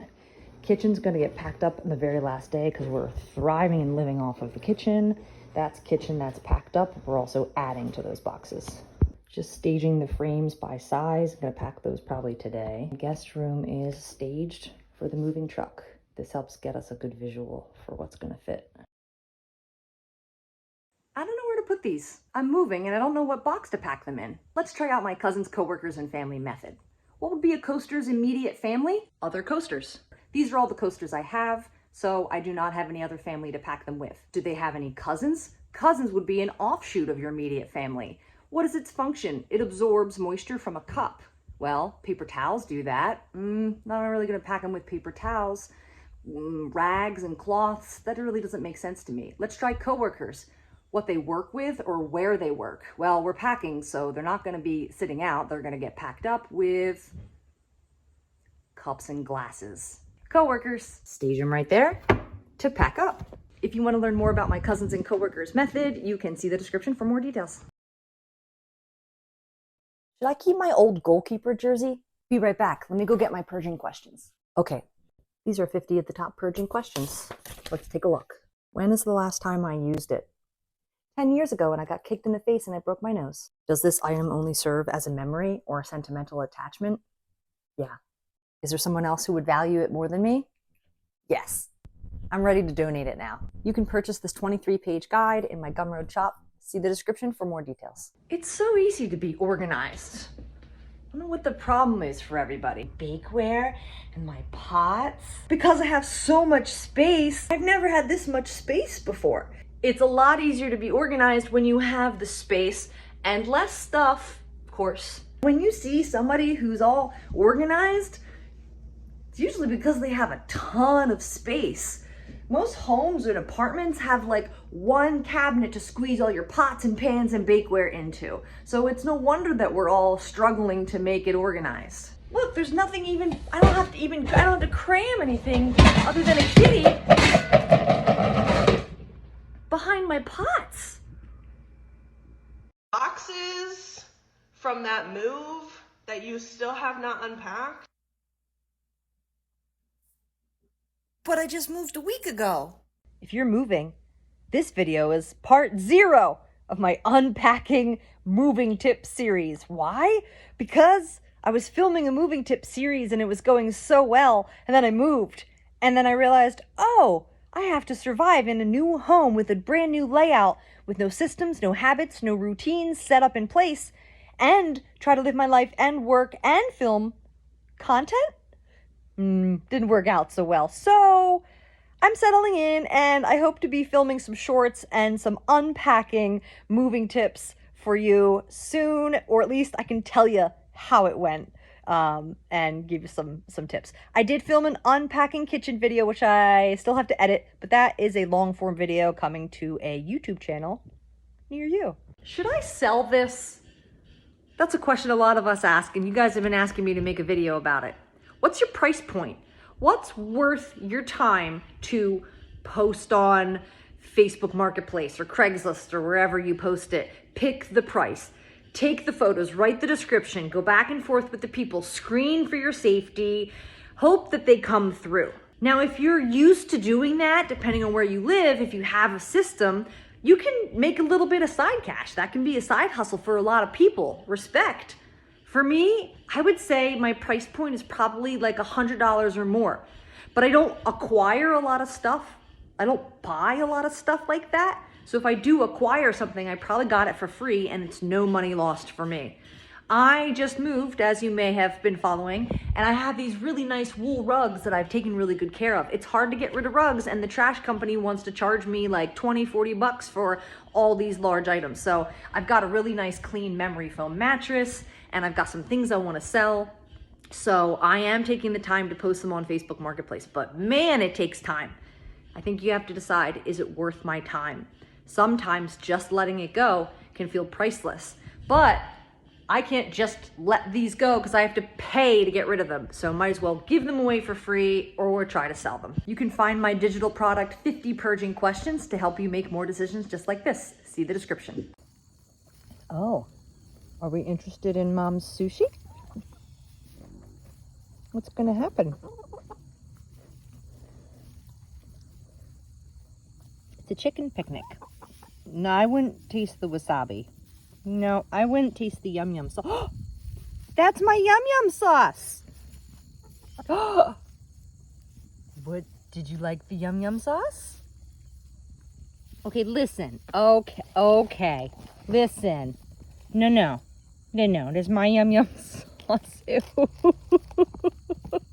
Why, yes, I am moving out of my rental home. See how I've cleaned the kitchen? Very demure. See how I've spackled and painted my holes? Very mindful. See how I've dusted my ledges? Very considerate. Demure. Demure.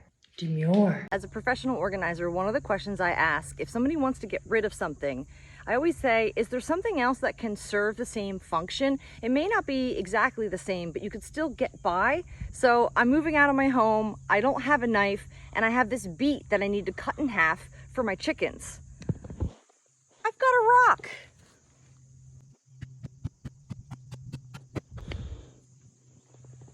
Perfect.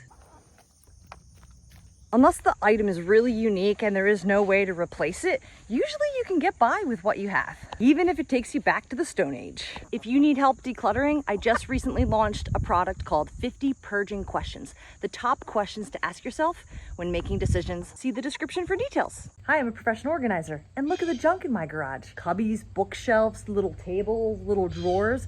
Why do I have so much junk? Because I used to live in homes that didn't have a lot of storage, and when you live in homes that don't have storage or small spaces like studios, little bookshelves, cubbies, drawers, they represent your closets, because if you don't have built-in storage like older homes tend to not have, you got to create your storage. So when we moved, I didn't know what I was gonna need because I needed to see things settle in. And a lot of this is small and I can put down in our unfinished basement storage. So I'm kind of shopping and plucking things one at a time. And as we start to settle in, I'll start to realize, okay, we're not gonna need some of these things, and then I'll be able to get rid of them. So luckily, we were able to basically unpack everything into our garage and pull from it as we've unpacked. One more thing, if you want to see moving tips or pre-moving tips, you can go to my YouTube and see my moving tips playlist. See the description for details.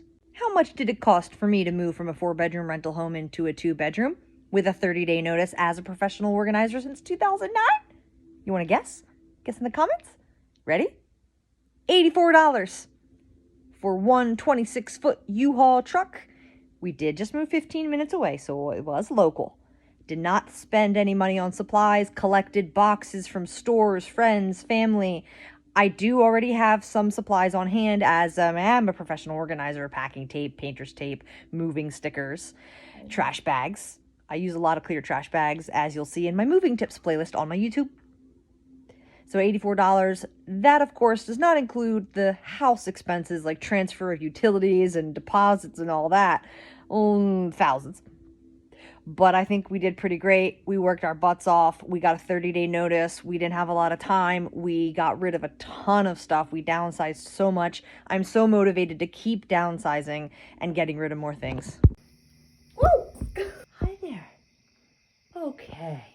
Are you sweet? Okay. Yeah. I think you should jump into this bucket. I think you should jump into this bucket. Oh, okay. Huh.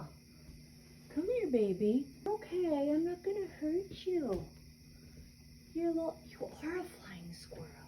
Oh my goodness. It's okay, baby. Okay.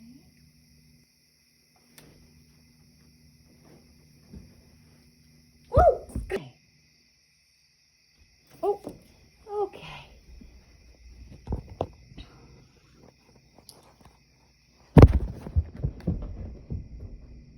Mama got it. It's gone now. Oh my gosh. That was the cutest little gremlin I've ever seen. I chased it away. I chased it outside. I just opened up my doors and it ran out. Okay. Time for bed. I thought I'd share this special moment. I buried my cat, Tiki, that was 19, in the woods here where I rented a house. There's a ton of acres here, and I just made a little sign. This is Rest in Peace Tiki. And I had planted a fern originally, and I thought maybe that I would eventually take the fern with me if I ever had to move, and I would have a piece of her. It clearly didn't do very well down here. It's there's a lot of clay here in Pennsylvania, but it did end up spreading. And I just was debating, I was just sitting here saying goodbye before we officially move out in 2 days. And I just was really thinking it through, and it reminded me of like the decisions we have to make about our stuff and our things. And well, this is clearly an emotional attachment, right? But I'm thinking, I don't want to bring this fern with me. I don't want to be attached to trying to keep it alive, you know? I want to leave this here. I want her to be peaceful with the fern here.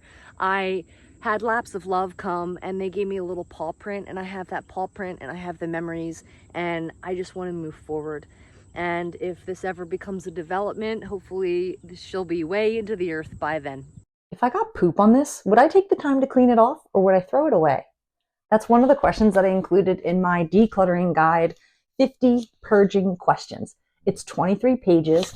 It's divided into 3 sections. I've been a professional organizer since 2009, and the biggest part of decluttering is asking yourself the right questions. And that's what I do for my clients. I help guide them to their decision. So the 50 Purging Questions is here, and that question about the poop is included in here.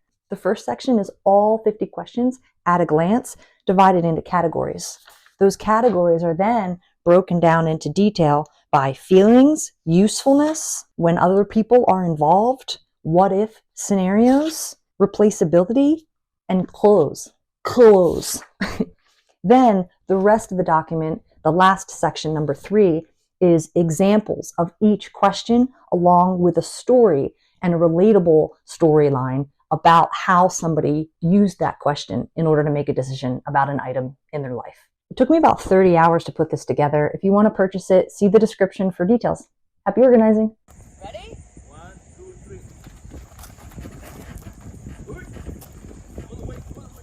Set it down if you have to.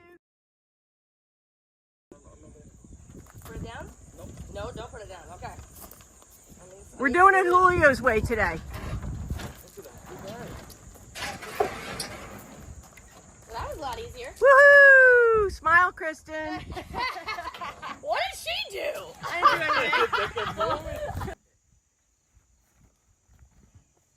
Okay, slow. Don't stand in front of it. Push against it. Okay, brake lady. Just a little bit of brakes. Ease it down. A little bit at a time.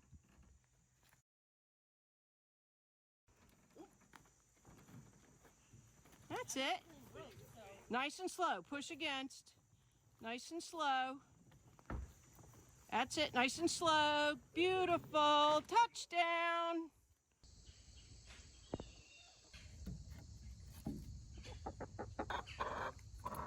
Mom, where are my shoes? With their cousins. With their sandals. Right here, by the door. Hey sis, where's my Nintendo Switch? With its coworker, the TV. Where am I? With your family. You want to be doing something? You want to be doing something? Okay. Ready? Okay. Oh, okay. All right. It's okay. With their cousins. With your sandals by the door. Sis, where's my Nintendo Switch? Where's my Nintendo Switch? With its coworker, the TV. My Nintendo Switch. With its coworker, the TV. Where's my Nintendo Switch? Oh. With its coworker, the TV. Sorry, I hit low battery. You're like this. Sis, where's my Nintendo Switch? Lauren, where's my Switch, Lauren? With its coworker, the TV. Sis, where's my Switch?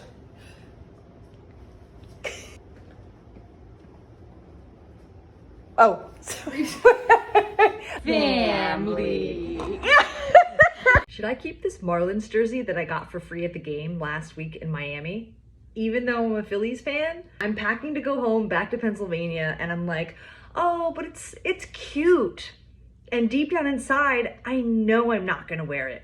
I don't have any jerseys like this in my wardrobe, and if I do, it's Eagles gear or Phillies gear.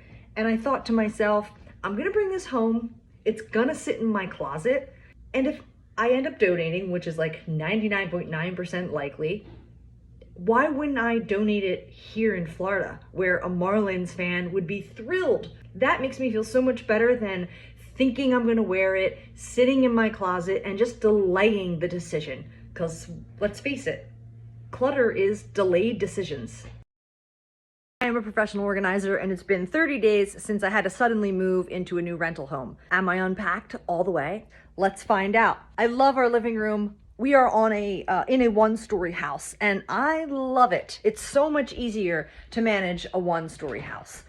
I would say the least unpacked area is actually my office, which I'm going to be turning into a place to shoot videos where I can just always come in and just shoot videos. I know it's a little dark.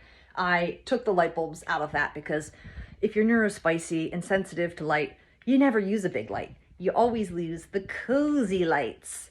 Anyway, I have some work to do in here. It's dark and I don't love the productivity vibe, so I think I need to brighten that up. Would love to paint in there. We're gonna head down into the basement, kitchen space, kitchen eating area. This is where we come through the door, going down to the basement. I'm heading to the basement storage, which I'm thrilled. We have a finished basement. This is the workout space. I'm sorry it's dark. We're having some lighting issues here, but let me bring you into the storage space. This is basically the rest of the stuff that is not unpacked or does not have a set home. And my plan is to put down some old rugs here, so like coming down into storage isn't so cold, and you know, you can walk through on your socks and it won't be dirty. But that takes time. I need to sweep and clean before I do that. And a lot of this stuff I'm kind of just waiting to see if we need it. Some of it's even decor. What have we got? Some stained glass pieces and arts and crafts, memorabilia. It's stuff that's really doesn't really serve a function per se. So clearly we haven't accessed it. Some bags, book bags and travel stuff. And then here's some supplies and things, you know, trying to figure out all the curtain rods. So sometimes it just takes time to process everything. I think once I get through this, the floor will be empty. Maybe one more shelf is in order over there next to this fridge that doesn't work. Love that. And, but we're pretty settled in. It's been a little over 30 days. And I guess that's about how much we have left. About 10 boxes maybe. But we feel good. And gosh, after that move, I don't want to acquire any more stuff. I want to be so much more minimal. What if you don't have space for a dresser for your clothes? I just moved into a rental home and I don't really have space for a dresser. And I kind of like the simplicity of just the bed and the side tables. So right now I'm kind of experimenting with how can I get by without a dresser. I actually prefer to hang my clothes. I do think it's easier than taking the time to fold it. So that's pretty much all my shirts. Up there are all my pants sorted by skinnier to baggier jeans and then my like soft cozy pants. And then I'm using the back of the door organizer for all my undergarments from my head down to my toes. So headwear, hats, bras, underwear, and socks. So far so good. It's actually pretty great. Using what I have, I don't have any drawer systems and it would have to come up to here. So if I did get a mini set of drawers at some point, I might, but so far it's good. My hamper's here and I'm using this cubby that I had to mimic drawers by using containers. So these are all my shorts, leggings, and I have a couple cozy night shirts down here in these bins, but everything is containerized and sorted and grouped. And this stuff in the corner stuff, I'm not really going to access too much. This is just bandanas and headwear and swimwear, beachwear. So you can also use under the bed storage bins, those long bins to pull out, and you can store clothes in there and utilize your under the bed storage. My overall goal is to fit all of my clothes in there and have it be functional. Luckily, I do have a guest bedroom closet that I can utilize if I find that this is too much to maintain, but I like to see if I can make it happen. That 70s kitchen.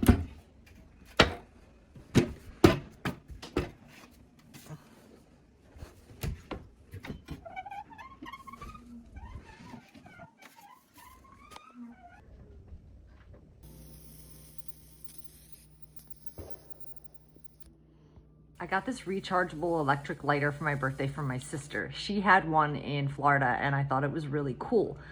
But tell me this, do you think this is less wasteful than buying a bunch of lighters? I was talking with my sister about it and I was thinking, I guess it depends on how long the rechargeable battery will last, right? And I'm wondering, I guess, the comparison of how long a lighter would last, a regular lighter. Would you say that matches are the most environmentally friendly?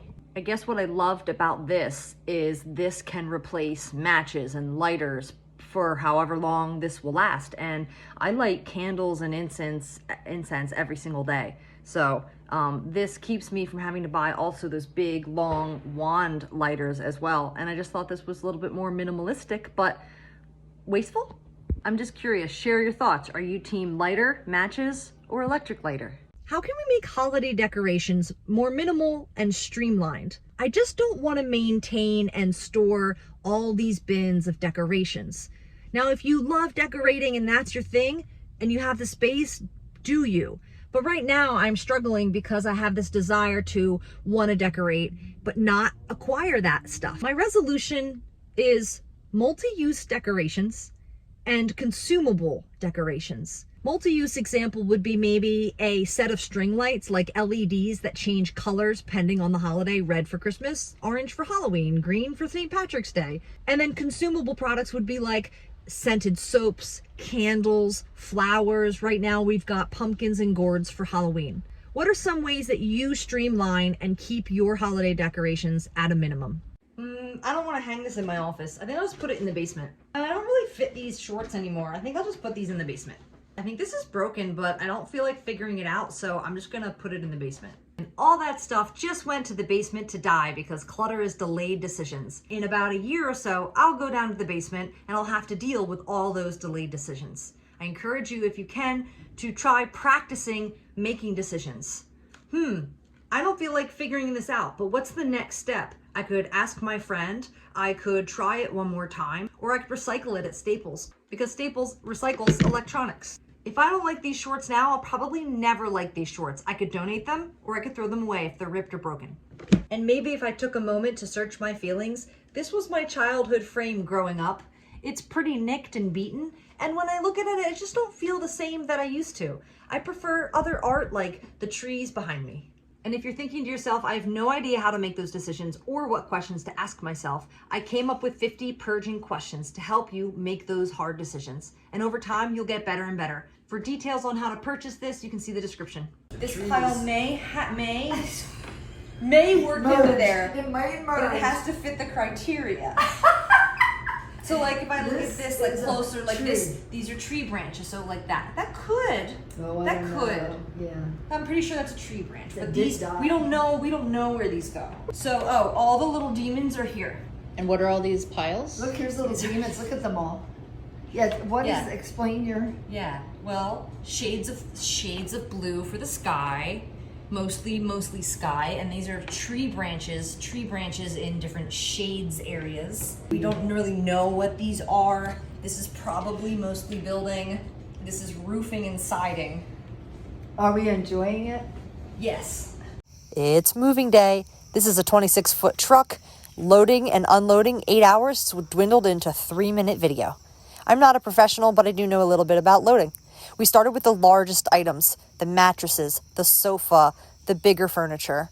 I kind of was looking for rectangles first because they stack well, but then I needed to fill up high behind the mattresses, so I threw some bags up there, anything lightweight that we could get up high that wouldn't risk falling down. My goal was to load all the large stuff. There we're throwing up the bags in the back. All the large furniture on the outside and the perimeter, but of course, as we needed to fill little spots, we would fill in the meantime. And the goal was to leave a lane down the middle for all the moving boxes. But also, if you do load shelves, you can load the boxes on the shelves. I actually didn't use any straps. I just made sure to put heavy boxes onto furniture so that they wouldn't shift. We only had some plastic bins move a little bit, and other than that, it was fine. We also didn't have a long way to go. It was 15 minutes down the road, and we went really slow, and there were really no hills, so we lucked out. Now we're getting close to the end here. We're going to start loading boxes. You see I have that hallway down the middle still. I'm tucking boxes in things, on shelves, under things, behind things, sliding them in anywhere I can. Also trying to take up all the height of the truck too. I want to try to go as high as possible. Now, I didn't have time to go really slow and methodically. I could have packed it more efficiently, but you know what? We had plenty of time, but we wanted to get it done, so we packed basically 95% of the house with some stuff left. Luckily, we had a little overlap in our two homes, our new home and our old home, so Woo, that was 4 hours of loading on to the new home to unload. Luckily, our unloading only took 1 hour. The reason being is our home layout was completely different and we don't really have a cohesive set of furniture anywhere. So it's lots of just little mix and match bookshelves, tables, drawers, etc. So what we did was we unloaded all the unknowns straight into the garage right behind the truck. Anything to do with the kitchen, bedroom, and bathroom, the highly functioning areas, we unloaded straight into the house. That way we're not surrounded with everything, and then once we're basically set up with necessities, we can just pick stuff from the garage as needed. When you have bigger furniture or more cohesive sets, that takes a lot more time planning and measuring before you start moving. There are so many variables in moving: time, energy, people, and so it was just us. We were just trying to get done in one day and get the truck back so we could be finished. It was a really exhausting day, but because we pushed through, we had the whole next day not to have to do anything. The great part about putting the unknowns into the garage is as time goes on, all the stuff we don't want will just be there sitting left over, and we'll just donate those and give those things away. This move cost us only $85. If you want to see moving tips and how we did that, you can see my moving tips playlist on my YouTube channel. It's time to take the truck back and go settle into our new home. Where am I supposed to put these magnetic hands? I bought an 8-pack earlier this year and I had been using them to manage the cords on my appliances. However, I had one single one left and I didn't know where I should put it. Well, I think there's 3 options. First, I could start by putting it with its family. Family is anything that is exactly the same when you ask yourself, what is this? Well, these are magnetic hands. And do I have any other magnetic hands? I do, but they're all in use, and I just have this last lone one with no purpose. Okay, should I put it with its cousins? Cousins are similar in function, but not exactly the same. I do have some cousins. Yes, I know cousins are family, but cousins are an offshoot of your immediate family. What about coworkers? What they could work with or where they would go to work. There's no specific place they would go to work, no specific room, and there's nothing specific they would work with until they're in use. No coworkers. I'm gonna go with cousins. I have a purchasable guide and 3 worksheets, beginner, intermediate, and advanced, that you can practice this method. See the description for more details. Join me as I unpack into my new rental home. This pile is kitchen overflow. I filmed a long-form video that you can watch in my kitchen, setting it up and organizing it. This stuff is just kind of overflow that I didn't end up working in. I'm removing what doesn't belong, and everything left over here is going to get worked into this little built-in bar. If you want to see my 60-minute setting up of the kitchen video, you can check it out on my YouTube. Also on my YouTube is a moving playlist where I prepped to move, packed, loaded a truck, and now I'm doing unpacking videos. So for this project, I have my categories all sorted and ready. I'm going to vacuum and give it a good wipe and then lay down some shelf liner. The categories here are paper towels, jars and vases, and mostly just cat supplies. Our new kitchen has 4 built-in Lazy Susans, which we actually didn't care for as much. You tend to lose things, and if you don't have the right type of items, they can shift and be frustrating because they're so dark and deep. And look at these beautiful shelves. They're shallow and easy to see things. So we decided to utilize these over the Lazy Susans mostly. I've put cat supplies in the top right, jars and vases on the bottom right, paper goods on the bottom left, and miscellaneous on the top left. I put the box of party supplies in the basement, and now I'm all done, even with a little room to spare. Thank you for watching. Don't forget to like and subscribe, and you can find my YouTube at iOrganize. Happy organizing! Have you ever purged an attic by category? My client and I decided to tackle this attic category by category. We had overhauled this attic over a decade ago, and slowly over the years it filled back up. When my client asked me should we revisit the attic, I said yes, but I have a strategy in mind. Both my client and I are 10 years older, and I thought, why don't we do this a little bit differently? Rather than spending long days and overhauling the attic all at once, we picked a category, and that was trash. I went up there and I grabbed empty boxes, things that looked damaged or broken or worn out, and she confirmed them and I threw them away. That made a lot of floor space. With the little path that we made, I was able to make my way over to her suitcases and travel bags. I made a video scanning all of them and then showed it to her downstairs. She identified which ones could be donated and gotten rid of. I brought them down, put them at the end of my driveway, donated them to thrift shops, and they were gone. Now that we had even more space, we were able to tackle one of the biggest categories up there, which was clothes. That's what you're seeing me do in this video here. We scheduled a 4-hour appointment, and we agreed that I would only carry down any clothes that are inside of bins or boxes. That's because it's creating floor space once it's gone. That helps me work a little bit more and get deeper into the attic. We left the hanging clothes because, well, they're out of the way, and once they're gone, nothing's going to hang there anymore. We both agreed that the clothes coming downstairs should not come back up. My client did a great job donating, purging, consigning, giving away, and throwing away all the clothes brought downstairs. She only had 1 or 2 bins that she wanted to keep that were very special and valuable to her. We added them to another closet downstairs. I filtered some of the bins that were really messy. Either something had disintegrated and created a mess, or maybe some bugs had gotten into. That way I wasn't bringing the total dirty attic mess down to the house. I ended up bringing down about 16 bins. In her den, we laid a bunch of tarps down and set up a long table so she could sit on the couch and sort as I sent things her way. We created a well-oiled machine with bins below her labeled donate, consign, giveaway. She sends a lot of her clothes to her friends and family, so we had all their names lined up with bags. While I was up there, I definitely recognized more trash and kept up with the sweeping so I wouldn't drag the dirt around. I also started recognizing other categories and staging those for the next few rounds.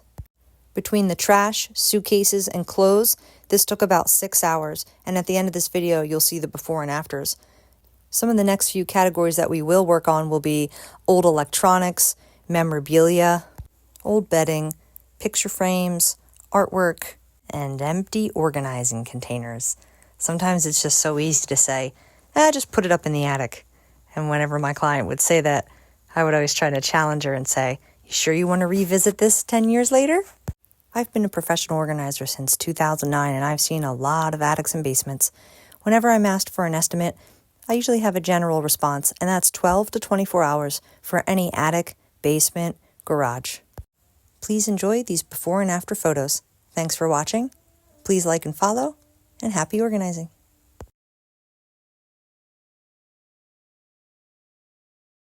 My episode of Where Do I Put This, aka Cousins, Coworkers, and Family Method, did really well. I think it reached outside my normal audience, so that always comes with some interesting comments, and I just wanted to address those and kind of clear up and say a little bit more about my method. My Cousins, Coworkers, and Family Method is almost a registered trademark. I'm so close, and I can't wait till that happens. But anyway, I did a video about where I should put this, and a lot of people said the fridge. And you know what? That's so true. The refrigerator could be totally a coworker because they would work together to hang something up. But you know what? I don't see this as a fridge magnet for some reason, and that's okay. How I see this, or how I would use this, which is more about binding things together and like stretchy, twisty ties and stuff like that, which is why it ended up in a drawer with its cousins, twisty ties and different types of wires. I had a lot of people in the comments thinking that they're like the fridge is the only decision or that's the right decision. There is no right or wrong decision in categorization. Cousins, Coworkers, and Family is to simply prompt you to get ideas of where things should live. It has to work for you. It has to be what you see in your brain and how your brain processes information, also about how you use the item, and it depends on what type of items are in your home that do relate. I am eventually going to do a really fun book with illustrations about this method. Right now, all I have is the worksheets and the guide, which helps explain a lot more about it. If you're not the one that organizes the pantry, how are you supposed to know where the snacks go? We recently moved into a rental home, and my partner, who is the chef, organized the pantry quickly. We still have yet to detail and define where the categories live. So to her, she knows generally where everything lies. When I open the closet doors and look, I'm not quite sure where I'm looking for things. So the other day we were talking about granola, and I swore like I saw a photo of granola in my brain, and here it was crackers sitting next to the oatmeal, and I thought this was granola. So my point is, you want to define your sections. One area we have defined that I helped with was the snack basket, and I just threw a little piece of painter's tape because that just helps my brain prompt me to know that's where the snacks go. Defining is knowing where a category starts and ends visually. And trust me, I've been with clients who have huge families and clearly defined spaces with labeled baskets, and the family still doesn't get it or help maintain it. So the best thing you can do is either try to get them involved or give them a tour together and walk them through it in case they're actually really not seeing it. You're free ranging your chickens? Just kidding. There's a net. Here's how I did it for $14. I've got my net, my staple gun, my hammer, and scissors. I want to extend it to those trees there. This 7-foot tall, 100-foot long net comes with zip ties and stakes. Since we're renting a home and we have a mobile coop, we didn't want to commit to a pricey chicken run structure. We certainly understand that this is not a full predator-proof solution. We only let them out of their coop when we are both home to supervise. I used my staple gun to staple it to each tree that it wrapped around, and I cut off the excess at the end when I was done. Now it's time to stake the net down to the ground. I put one in about every 6 feet. One complaint about this product is that the net is too thin. It can break with a forceful tug. There will still be some gaps at the bottom. Take anything heavy like a brick, a log, or a stone, and weigh down the rest of the gaps. You just don't want them to be able to slip under and get out. You can make a little gate by cutting out a section of the net. I hammered 2 posts on the left and the right and zip-tied the net to the posts. Then I found 2 long poles and weaved it through a square piece of chicken wire. I used a carabiner as a latch. Now that I'm done, I'm going to cut down the old part of the netting and allow them to have access to their newly expanded chicken run. I was initially concerned that they may get caught in the netting, but they always seem to just bounce off of it. My only major complaint is that the net snags really easily, so bring your patience. If you think this net would be useful, see the description on how to get it. Hi, my friends. It's hard to smile today, but there's moments where I'm smiling, and it's... What day is it? What day is it? It's Friday. It's Friday. I don't know which way is up or down, but making content I know seems a little crazy, but it's kind of like a piece of normalcy, right? And like if you have a little like moments of some normalcy, it feels kind of nice. So I'm heading to my first client since the tree fell on my house. Am I organized? I've got my mobile office, which I posted about. I got my mobile office bag here. My purse, backpack, which like, you know, saving receipts, things like that. Just kind of collecting and making sure all the new information is staying put until I can process it.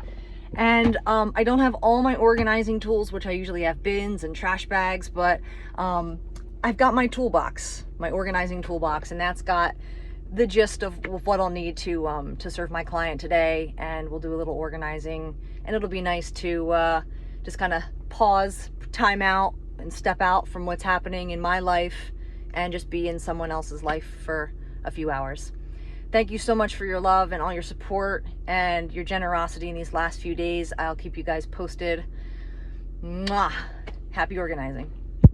Hey everybody, so a tree fell in our house and we are using a storage unit to temporarily house our items. We are getting rid of about half of our stuff and a lot of our big furniture because there was mold in the house. My partner had loaded the storage unit for me. I had really broken down the last few days, so she has been doing everything. But today I spent time at the storage unit using the vertical space to prepare to get everything else in here before it arrived. So what I did was just try to go high, heavy things on the bottom, light things on the top. And then I saved bags of things like linens and clothes and oddball-shaped stuff that can be pushed into little crevices and cracks later as things arrive. I'll have the other rest of the time lapse later whenever I get a chance to put that together to show you the full video of filling up the whole storage unit from a 2-bedroom house. I'll see you guys soon. Hey subscribers, today actually felt kind of like a normal day. Here at my temporary housing. This is not my temporary house, but I'm here with the chickens, doing a little free range before bedtime. Anyway, last time I was making a video, I was making you guys a video last Monday, and right as I stopped recording is when the tree fell. I think I was recording within Facebook, and I have no idea where that video is, but at the very end, I only watched it back once, and at the very end, I look out the window, and that's all I ended up capturing. So, but yeah, that video is nowhere to be found. Anyway, I hope you guys are doing good. I hope you're staying organized. We are doing our best to stay organized in where we're at right now. But now I know where everything is, except for my checkbook. I can't believe I don't know where my checkbook is. It's a very uncomfortable situation, but just wanted to share that. Anyway, We are looking at housing. We're going to do an open house on Saturday, and just keep looking for a place to live. Hope you guys are great and happy organizing. Today I have to get my photo taken for my driver's license, and I needed a second form of identification. So that's my passport. And where did I go to get that? As a professional organizer, I went to my accordion folder that has no lid that I ripped off, because why make an extra step when you need an important piece of paper? I went to my special documents tab and I got my passport out.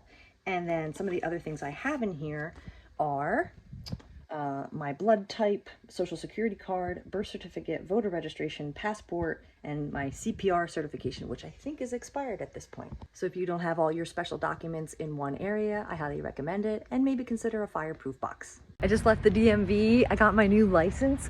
Can we talk about when you go to a place like the DMV and they rapid fire give you directions, like, give me your name and address, and then fill out these forms, and you're like, wait, can you slow down just a little bit? Like, I can't process. And then it's noisy and you can't hear. It took me back to school, because I felt like in school I just needed things delivered to me a little bit slower. And I don't know if that's my, neurospicy, neurodivergent processing, but it's so much information so quickly. And I have a funny story. I went to get a ultrasound, and the woman told me how to prepare for the appointment before the doctor came in. And I didn't get all the directions, and I took all my clothes off and I put on the thing. And when the woman came in to do my ultrasound, she was like, "Are you naked?" And I was like, "Yeah." She goes, "You're only supposed to take off your bottoms." And she's like, "I don't feel comfortable, like, I'm gonna walk away, please put your tops back on." And I was like, they just like, "Okay, take your bottom and then put on the robe and then lay on the table." And I was like, naked. Process my inbox with me. It's been 3 weeks since I've been able to process my inbox. This is where I put anything that's new that has yet to be decided on. The 3 locations that most of this is probably going to wind up is my reference accordion folder there, my business aka tax binder, my legal binder based on the last few months of our lives. This process is all about making decisions. So I'm just going to go paper by paper and start at the top. Here we go. This is my workout when we were moving. It's just going to be in my general reference folder. We are tracking all of our receipts for legal reasons. Once the tree fell in our rental home, if you don't know, a lot of these are going to have to be logged. We are going to be temporarily staying at a friend's Airbnb. I would say this is a special document. It's higher up there than just a generic reference. I found my checkbook.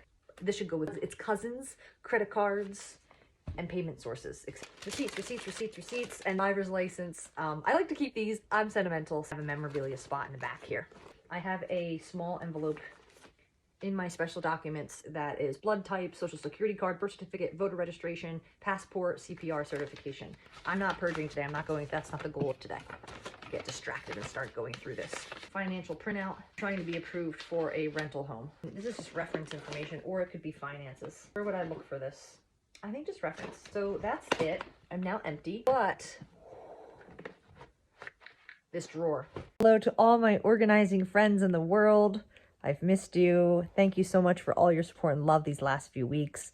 I finally feel like I'm pretty much ready to be back in front of the camera. It's been hard to really do that and drum up the energy, so I've been doing a lot of photo posting. So I want to just give you a little bit of an update. Let's see. I filmed a paper video today, a long form video if you want to watch me process my inbox. It felt so good to feel like we're maybe catching up a little bit.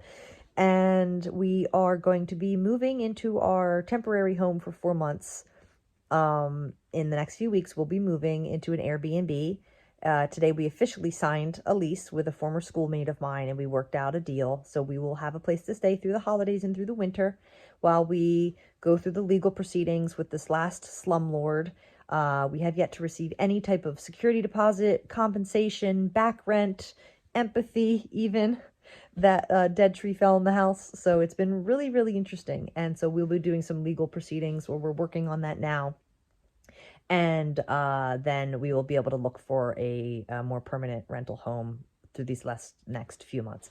So luckily with your donations and your help, thank you, thank you, thank you so much. And because of that, you directly helped us secure and pay for the first month's rent coming up. So we're going to be moving again in the next few weeks. Stay tuned. I don't know where to put this. Do I have any other book lights? Family? No. No family. No other book lights. Does the book light have any cousins? A one-off of a family member? Like an offshoot? Like kind of similar, but not exactly the same? Well, yeah. I guess like flashlights, lighters, anything that creates like little bits of light. And yeah, that's cool. But what about coworkers? Like, where would this go to work? And what would this work with? Well, it goes to work for me next to my bed at night. And it works with the book that I'm reading. So I could put it with its coworkers, the book, or next to my bed. Or I could put it with its cousins, flashlights. There's no right or wrong, it's just what works for you. You know that this is a trademarked method, and it's almost approved. And you can find my cousin's coworkers and worksheets on my Gumroad Shop. What do you think about that? That's what I thought. As a professional organizer, I love taking chaos and turning it into calm, no matter what it is. I was helping a client remove some leaves from her porch. The rake wasn't getting them over the railing very well, so I thought, well, why not use a shovel? It was such a satisfying process, I thought I would share it with you. I love anything repetitive, something that you can just do over and over. Whether it's counting or sorting stuff for a client, I find it's very therapeutic to my brain. You may be wondering why a professional organizer is doing leaf cleanup. Well, my website is iorganizeeverything.com, so anything that requires organization, sorting, and detail, I'm your gal. Well, with organizing sometimes comes cleaning, and also when I'm with a client's house and they might need something quickly, I'm always happy to help out, especially if they're limited physically or mentally. This client that I was helping had recently absorbed some of her mother's belongings after she passed away, so I was helping her organize them and place them around her home. We rearranged some furniture as well. Hi, my name's Kristen, and today I'm here with the coins that didn't quite make it into the coin jar. How are you guys feeling about not making in there with your family? We have been sitting on this lid forever. We're tired, we're hungry, and we just want to be with our family. What is the reason do you think that you've been left out here on this lid? We don't know. We were just in our owner's pocket, and they came in the door, and plop, there we lay. I know sometimes people have a hard time putting things away when there's too many steps. Do you think that could be the case? Too many steps? Our life is about too many steps. From the pocket, to the purse, to the bag, to the floor, to the trash, to the window, to the wall. Well, I've definitely noticed that you guys are tucked away back here under this shelf, so the first step would be to pull out the jar, and then the second step would be to lift the lid up, open the latch, and then throw you in there. Are you guys ready to go back to your family? And there you have it, problem solved and a family reunited. Let me know in the comments where your coins live, and how many steps does it take for them to be reunited with their family. Wow, is that a custom bedside table designed for small spaces? Why, no, it's not. It's a cardboard box when I was living temporarily at someone's house for 6 weeks. We pulled out what we needed and used that in the bathroom, and then if we needed anything from the box, we would just go into it and use it. It was a great use of space. It gave me a little bedside table temporarily, and then we packed it up and moved on to our next place. This is a great example of how to make the most of a small living space and how to utilize multifunctional furniture. Welcome to my first video of living in an Airbnb for 4 months. Oh look, storage for CDs. Nope, I think I'm going to do heating pads instead. Perfect, and it's right next to the bed. If you have a king pillowcase on a standard pillow and it looks like this, and you want it to look like this, let me show you. The first step is to make sure your cat is there to supervise the process, of course. Lay the pillow down and grab one side of the flap, and just start rolling it under. As you roll it under, the other flap will follow. Tuck it all in together. Now, it's pretty bunched up, but this is just the quick version. As you can see, it holds pretty well unless you're a rough sleeper.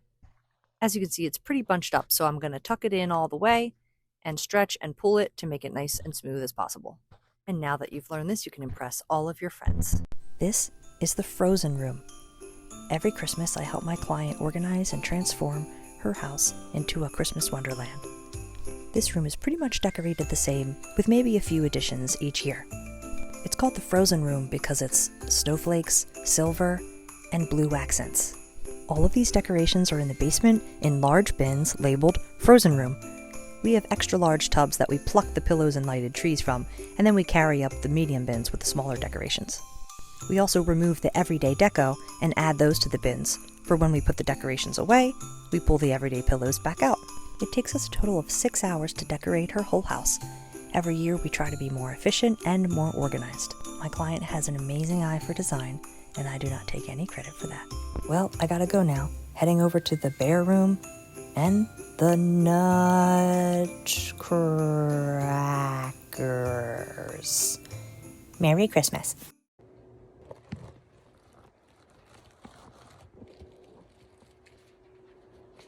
I got a package in my P.O. box today, sitting outside, free-ranging the chickens.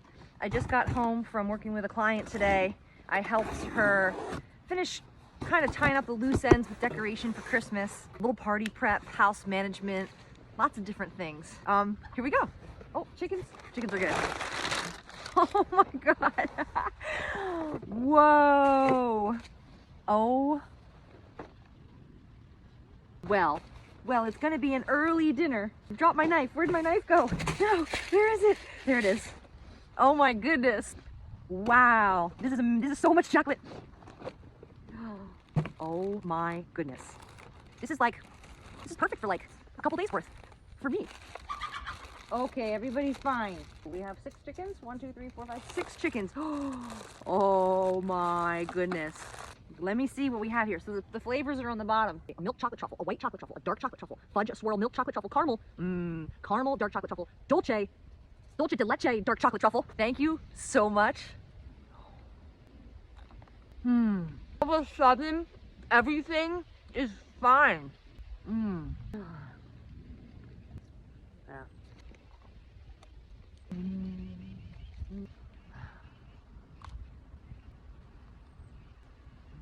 Thank you so much for this emotional support chocolate. What is that perfect purging question?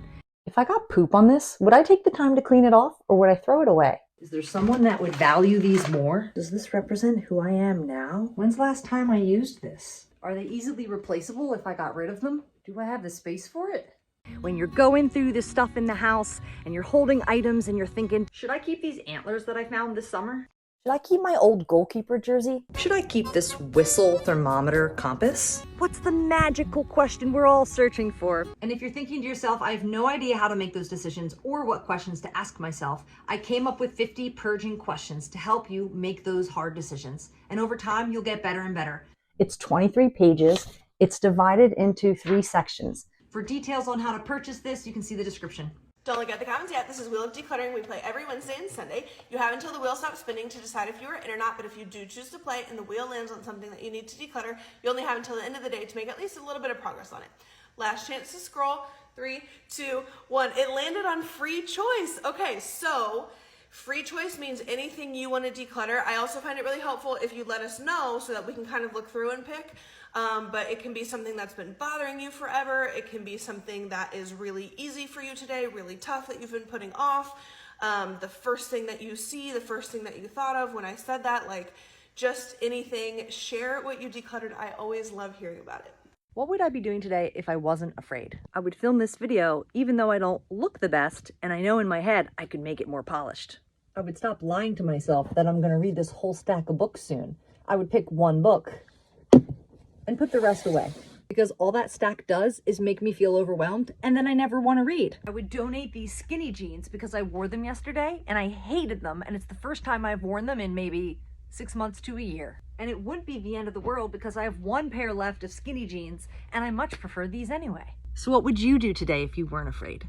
Do you have a friend or family member that has one of those jobs that you have no idea really what they do, and you'd love to ask them about it, but every time they talk about it, you're like, sounds great, no idea what you're talking about.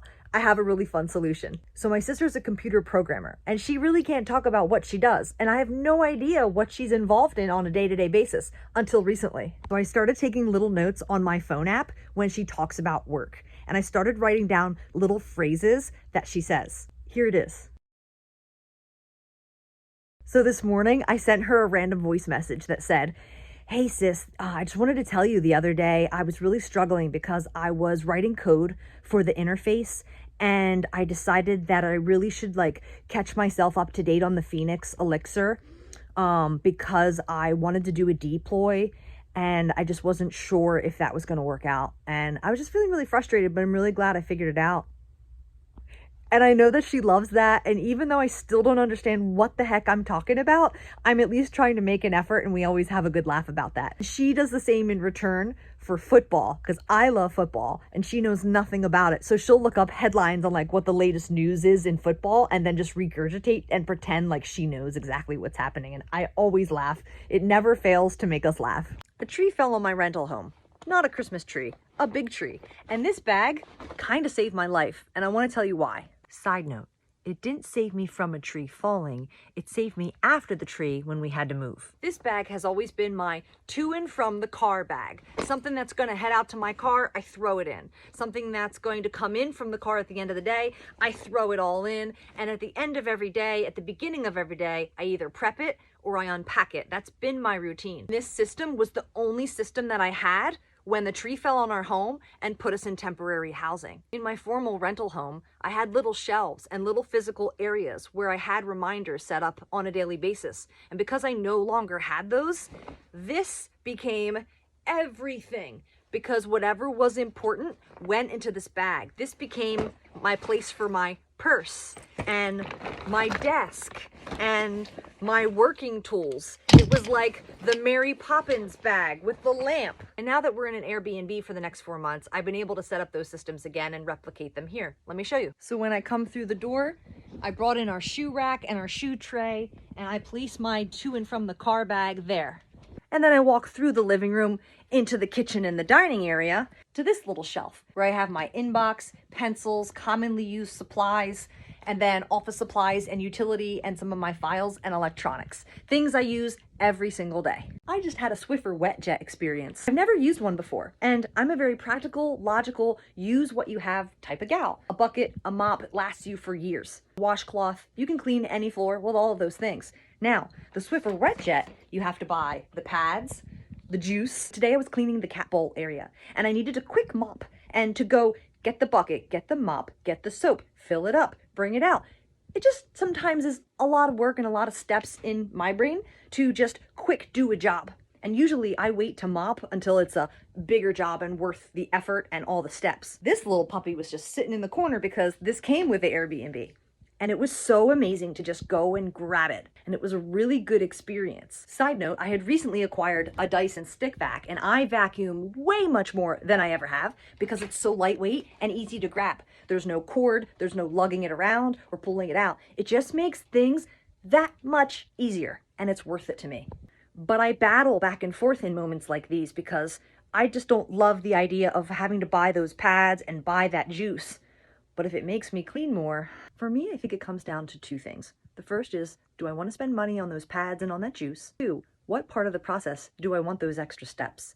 If I have a mop and bucket, the extra steps are when I want to clean. If I have a Swiffer wet jet, it's ready to go when I want to clean, but the extra steps come in when I need to buy the supplies. What are your thoughts? Hi, I'm a professional organizer, and I'm living in an Airbnb for the next 4 months. If you follow my channel, you can find out why. What have I learned from living in an Airbnb so far? I have about 20% of my clothes, and to be honest, I don't miss the rest at all. There's been a few moments where I thought, ooh, I'd like to wear my Eagles sweatshirt, but it's not the end of the world. I basically packed for a 10-day trip, and that's the clothes I have, and I'm still not even wearing all of them. I basically picked all of my favorites for the current season, and it's taught me so much of what I do not need. It's life-changing. Quick tip if you're a content creator making videos. If you have a video and it's just a little bit too long and you want to shorten it by just a few seconds, speed it up to either 1.1 or 1.2. Most of the time, you won't even notice that it's sped up and you'll be able to reduce your videos without taking out any content. This video was on 1.2. Did you even notice? I was able to reduce it by 2 seconds. I'm going to be a content creator. That sounds fun. Thinking about the content, collecting all the content tools, setting up the shot for the content, filming the content, performing the content, editing the content, editing the content, editing the content, writing down all the content ideas, editing the content, writing down the content ideas, editing the content, editing the content, posting the content, organizing all the content. I used to be chronically late. As a neurospicy individual, I would be easily distracted, have a hard time critically thinking about time management, and I learned to give myself always 15 minutes of transition time. Time to walk to and from the car, time to forget something and run back inside, time to make sure I have everything, time to drive down the driveway, time to pause and take a deep breath, time to hit some traffic and not be late. Just remember, give yourself an extra 15 minutes. It feels better to be early and just breathe for 5 or 10 minutes than to be late and rushing and then starting off the day stressed out. I'm so excited. Today's one of my favorite days of the year. I don't know if you hear the rumbling above me, but I'm in Philadelphia underneath an overpass in a parking lot, about to go sing Christmas carols for some kids. These are kids that are in crisis and have traumas in their life. And these presents might be the best presents they get or the only presents they get this Christmas. And I get to witness that and sing Christmas carols. It makes my Christmas every year. And it just reminds me that no matter what our situation is, there's always someone out there that has it worse. And if you feel depressed or you feel down or you're feeling like a victim, by going out and helping others, even though that can be very, very hard if you're laying in bed and you're depressed, by thinking of others and helping others, I think that always raises our vibration and it takes us out of what we're struggling with and reminds us that there's other people out there going through similar things. I just want to send everybody some love today and just think of someone else today. Do something kind, pay it forward, say a prayer, give a smile, sing a Christmas carol. A jolly Christmas when you walk down the street. Say hello to the friends you know and everyone you meet. Pennsylvania girls, big day in the city. I'm in Philadelphia. There's so much noise and sound and things happening around me. Where am I going? I feel like a little lost squirrel right now. I'm going this way. Oh my gosh, I'm not used to this. I am a country girl, but I'm also very sensitive to sound and sensory. And one thing I've learned when I'm traveling is zippered pockets every day. Because when I'm walking around, I'm like constantly checking my pockets. Okay, keys are here. Okay, my phone's in my back pocket. Okay, but if all the pockets are zippered, I can have peace of mind and I don't have to check. So, note to self, zippered pockets all day. I'm gonna cross the street. I'm gonna make it. Okay, you don't have to make eye contact and say hello to everybody you see in the city when you walk by. It's just not possible. It would be exhausting if you did that all day, every day. Hi. Do you think I stand out like a sore thumb? I think I might. I just want to pick up all this trash. It's really hard to like walk by that. I just want to like have a trash bag with me at all times. I know it's probably not realistic, but it's trash and it's on the ground and it needs to be picked up. Who's gonna do that? Were you on the road all day, coming home from work, and you're exhausted? You try to gather everything from the day, the mail, the trash, the gifts, the purse. The solution? The to and from the car bag. Just shove it all in there. But here's the catch. It's not a storage bag. It's only a transition bag to and from the car or to and from the house. It must be reset at least each morning or at the end of every day. I usually try to reset it at the end of every day. I pull everything out based on where it lives and I sort by piles. Or I carry the bag around and just walk around with it. First, my hat goes away with the winter accessories on the back of the door. Then my mail goes over to my inbox. All the stuff for the kitchen, the honey gifts, and the leftover lunch to the kitchen table to process later when I do the dishes. Check in with the supervisor, do a quality check. The Christmas gifts go underneath the tree to be wrapped later. That's better. And then my reset bag goes next to the shoes for the following day. And I saved the best for last. A bottle of wine to celebrate the Christmas and New Year's break. I grabbed its Coworkers, the bottle opener, and the glass. Now it's time to relax. I'm not sending out Christmas cards this year. it's just too much for me. And I like to write a Christmas card when I feel good and it comes from a place of peace and love. And right now, I'm feeling pretty overwhelmed. I'm to the point where I want to shut everything off, turn off my phone, don't look at my email, and just dig a little hole and like a big timeout. And I try to avoid those moments and I can watch myself slowly declining. So I've decided, what can I let go of? What can I say no to? And that's been really nice. In these moments when I feel this way, I try to remind myself, what are my must-dos? I ask myself, if I didn't get this done today, what would happen? Most of the time, I don't have that many must-dos. But here's my question. For those of you that put together those Christmas cards with the family photos and the matching outfits and the pets and the kids, how do you do that?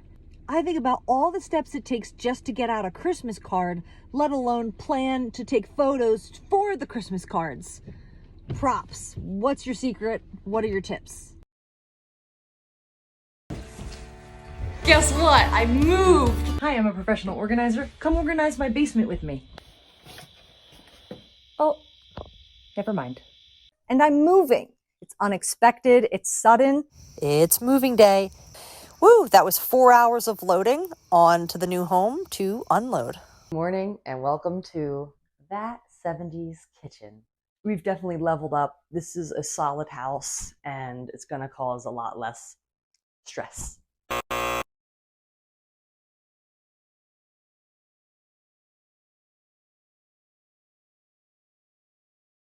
It's Monday at 10:38 in the morning, and a tree fell through the house into our bedroom. A tree fell in our house, and we are using a storage unit to temporarily house our items. We are getting rid of about half of our stuff and a lot of our big furniture because there was mold in the house. We'll be moving into an Airbnb. We're gonna be moving again in the next few weeks. Stay tuned. Welcome to my first video of living in an Airbnb for 4 months. Sorry, not sorry. Who remembers the game Sorry? Well, my mom just texted me today, and this is what she said. I love it. A full set here, although missing the box. That might have been me. When I was a kid, I loved to organize, and I loved practicing and tidying things up. I had this grand idea, if we consolidated all the games, they would be easier to access or maybe take up less space. So I just thought it'd be a great idea to get rid of all the boxes. And I believe actually some people will still do this. They'll just put the pieces into Ziploc bags and maybe just cut out a piece of the game board box. But sorry, Mom. Now about that radio flyer wagon. Ah, the last apple from the Harry and David gift box. Time to throw this away. But I could use these to protect my Christmas ornaments. Don't worry, Mom. I'll break them all. I could repurpose this for gift wrap. I have plenty of wrapping paper. And this is such a great box. Well, we'll keep the box just for today. Sometimes the difference between remembering to floss your teeth versus not floss your teeth is having your floss one step away. How many steps away is your floss? It's December 29th. I'm throwing away this greeting card. I have opened it, appreciated it, thanked the giver, displayed it for a couple days, and now it's time to let go. I have a very important question. Is there anybody out there that would be upset or disappointed to know that your card was thrown away after somebody opened it, displayed it, and thanked you? Does that person exist? Would you be mad? I understand if it's a very special message or a very special card to keep for the future, but I would say 99% of the time, we're setting them aside for later only to discard them down the line.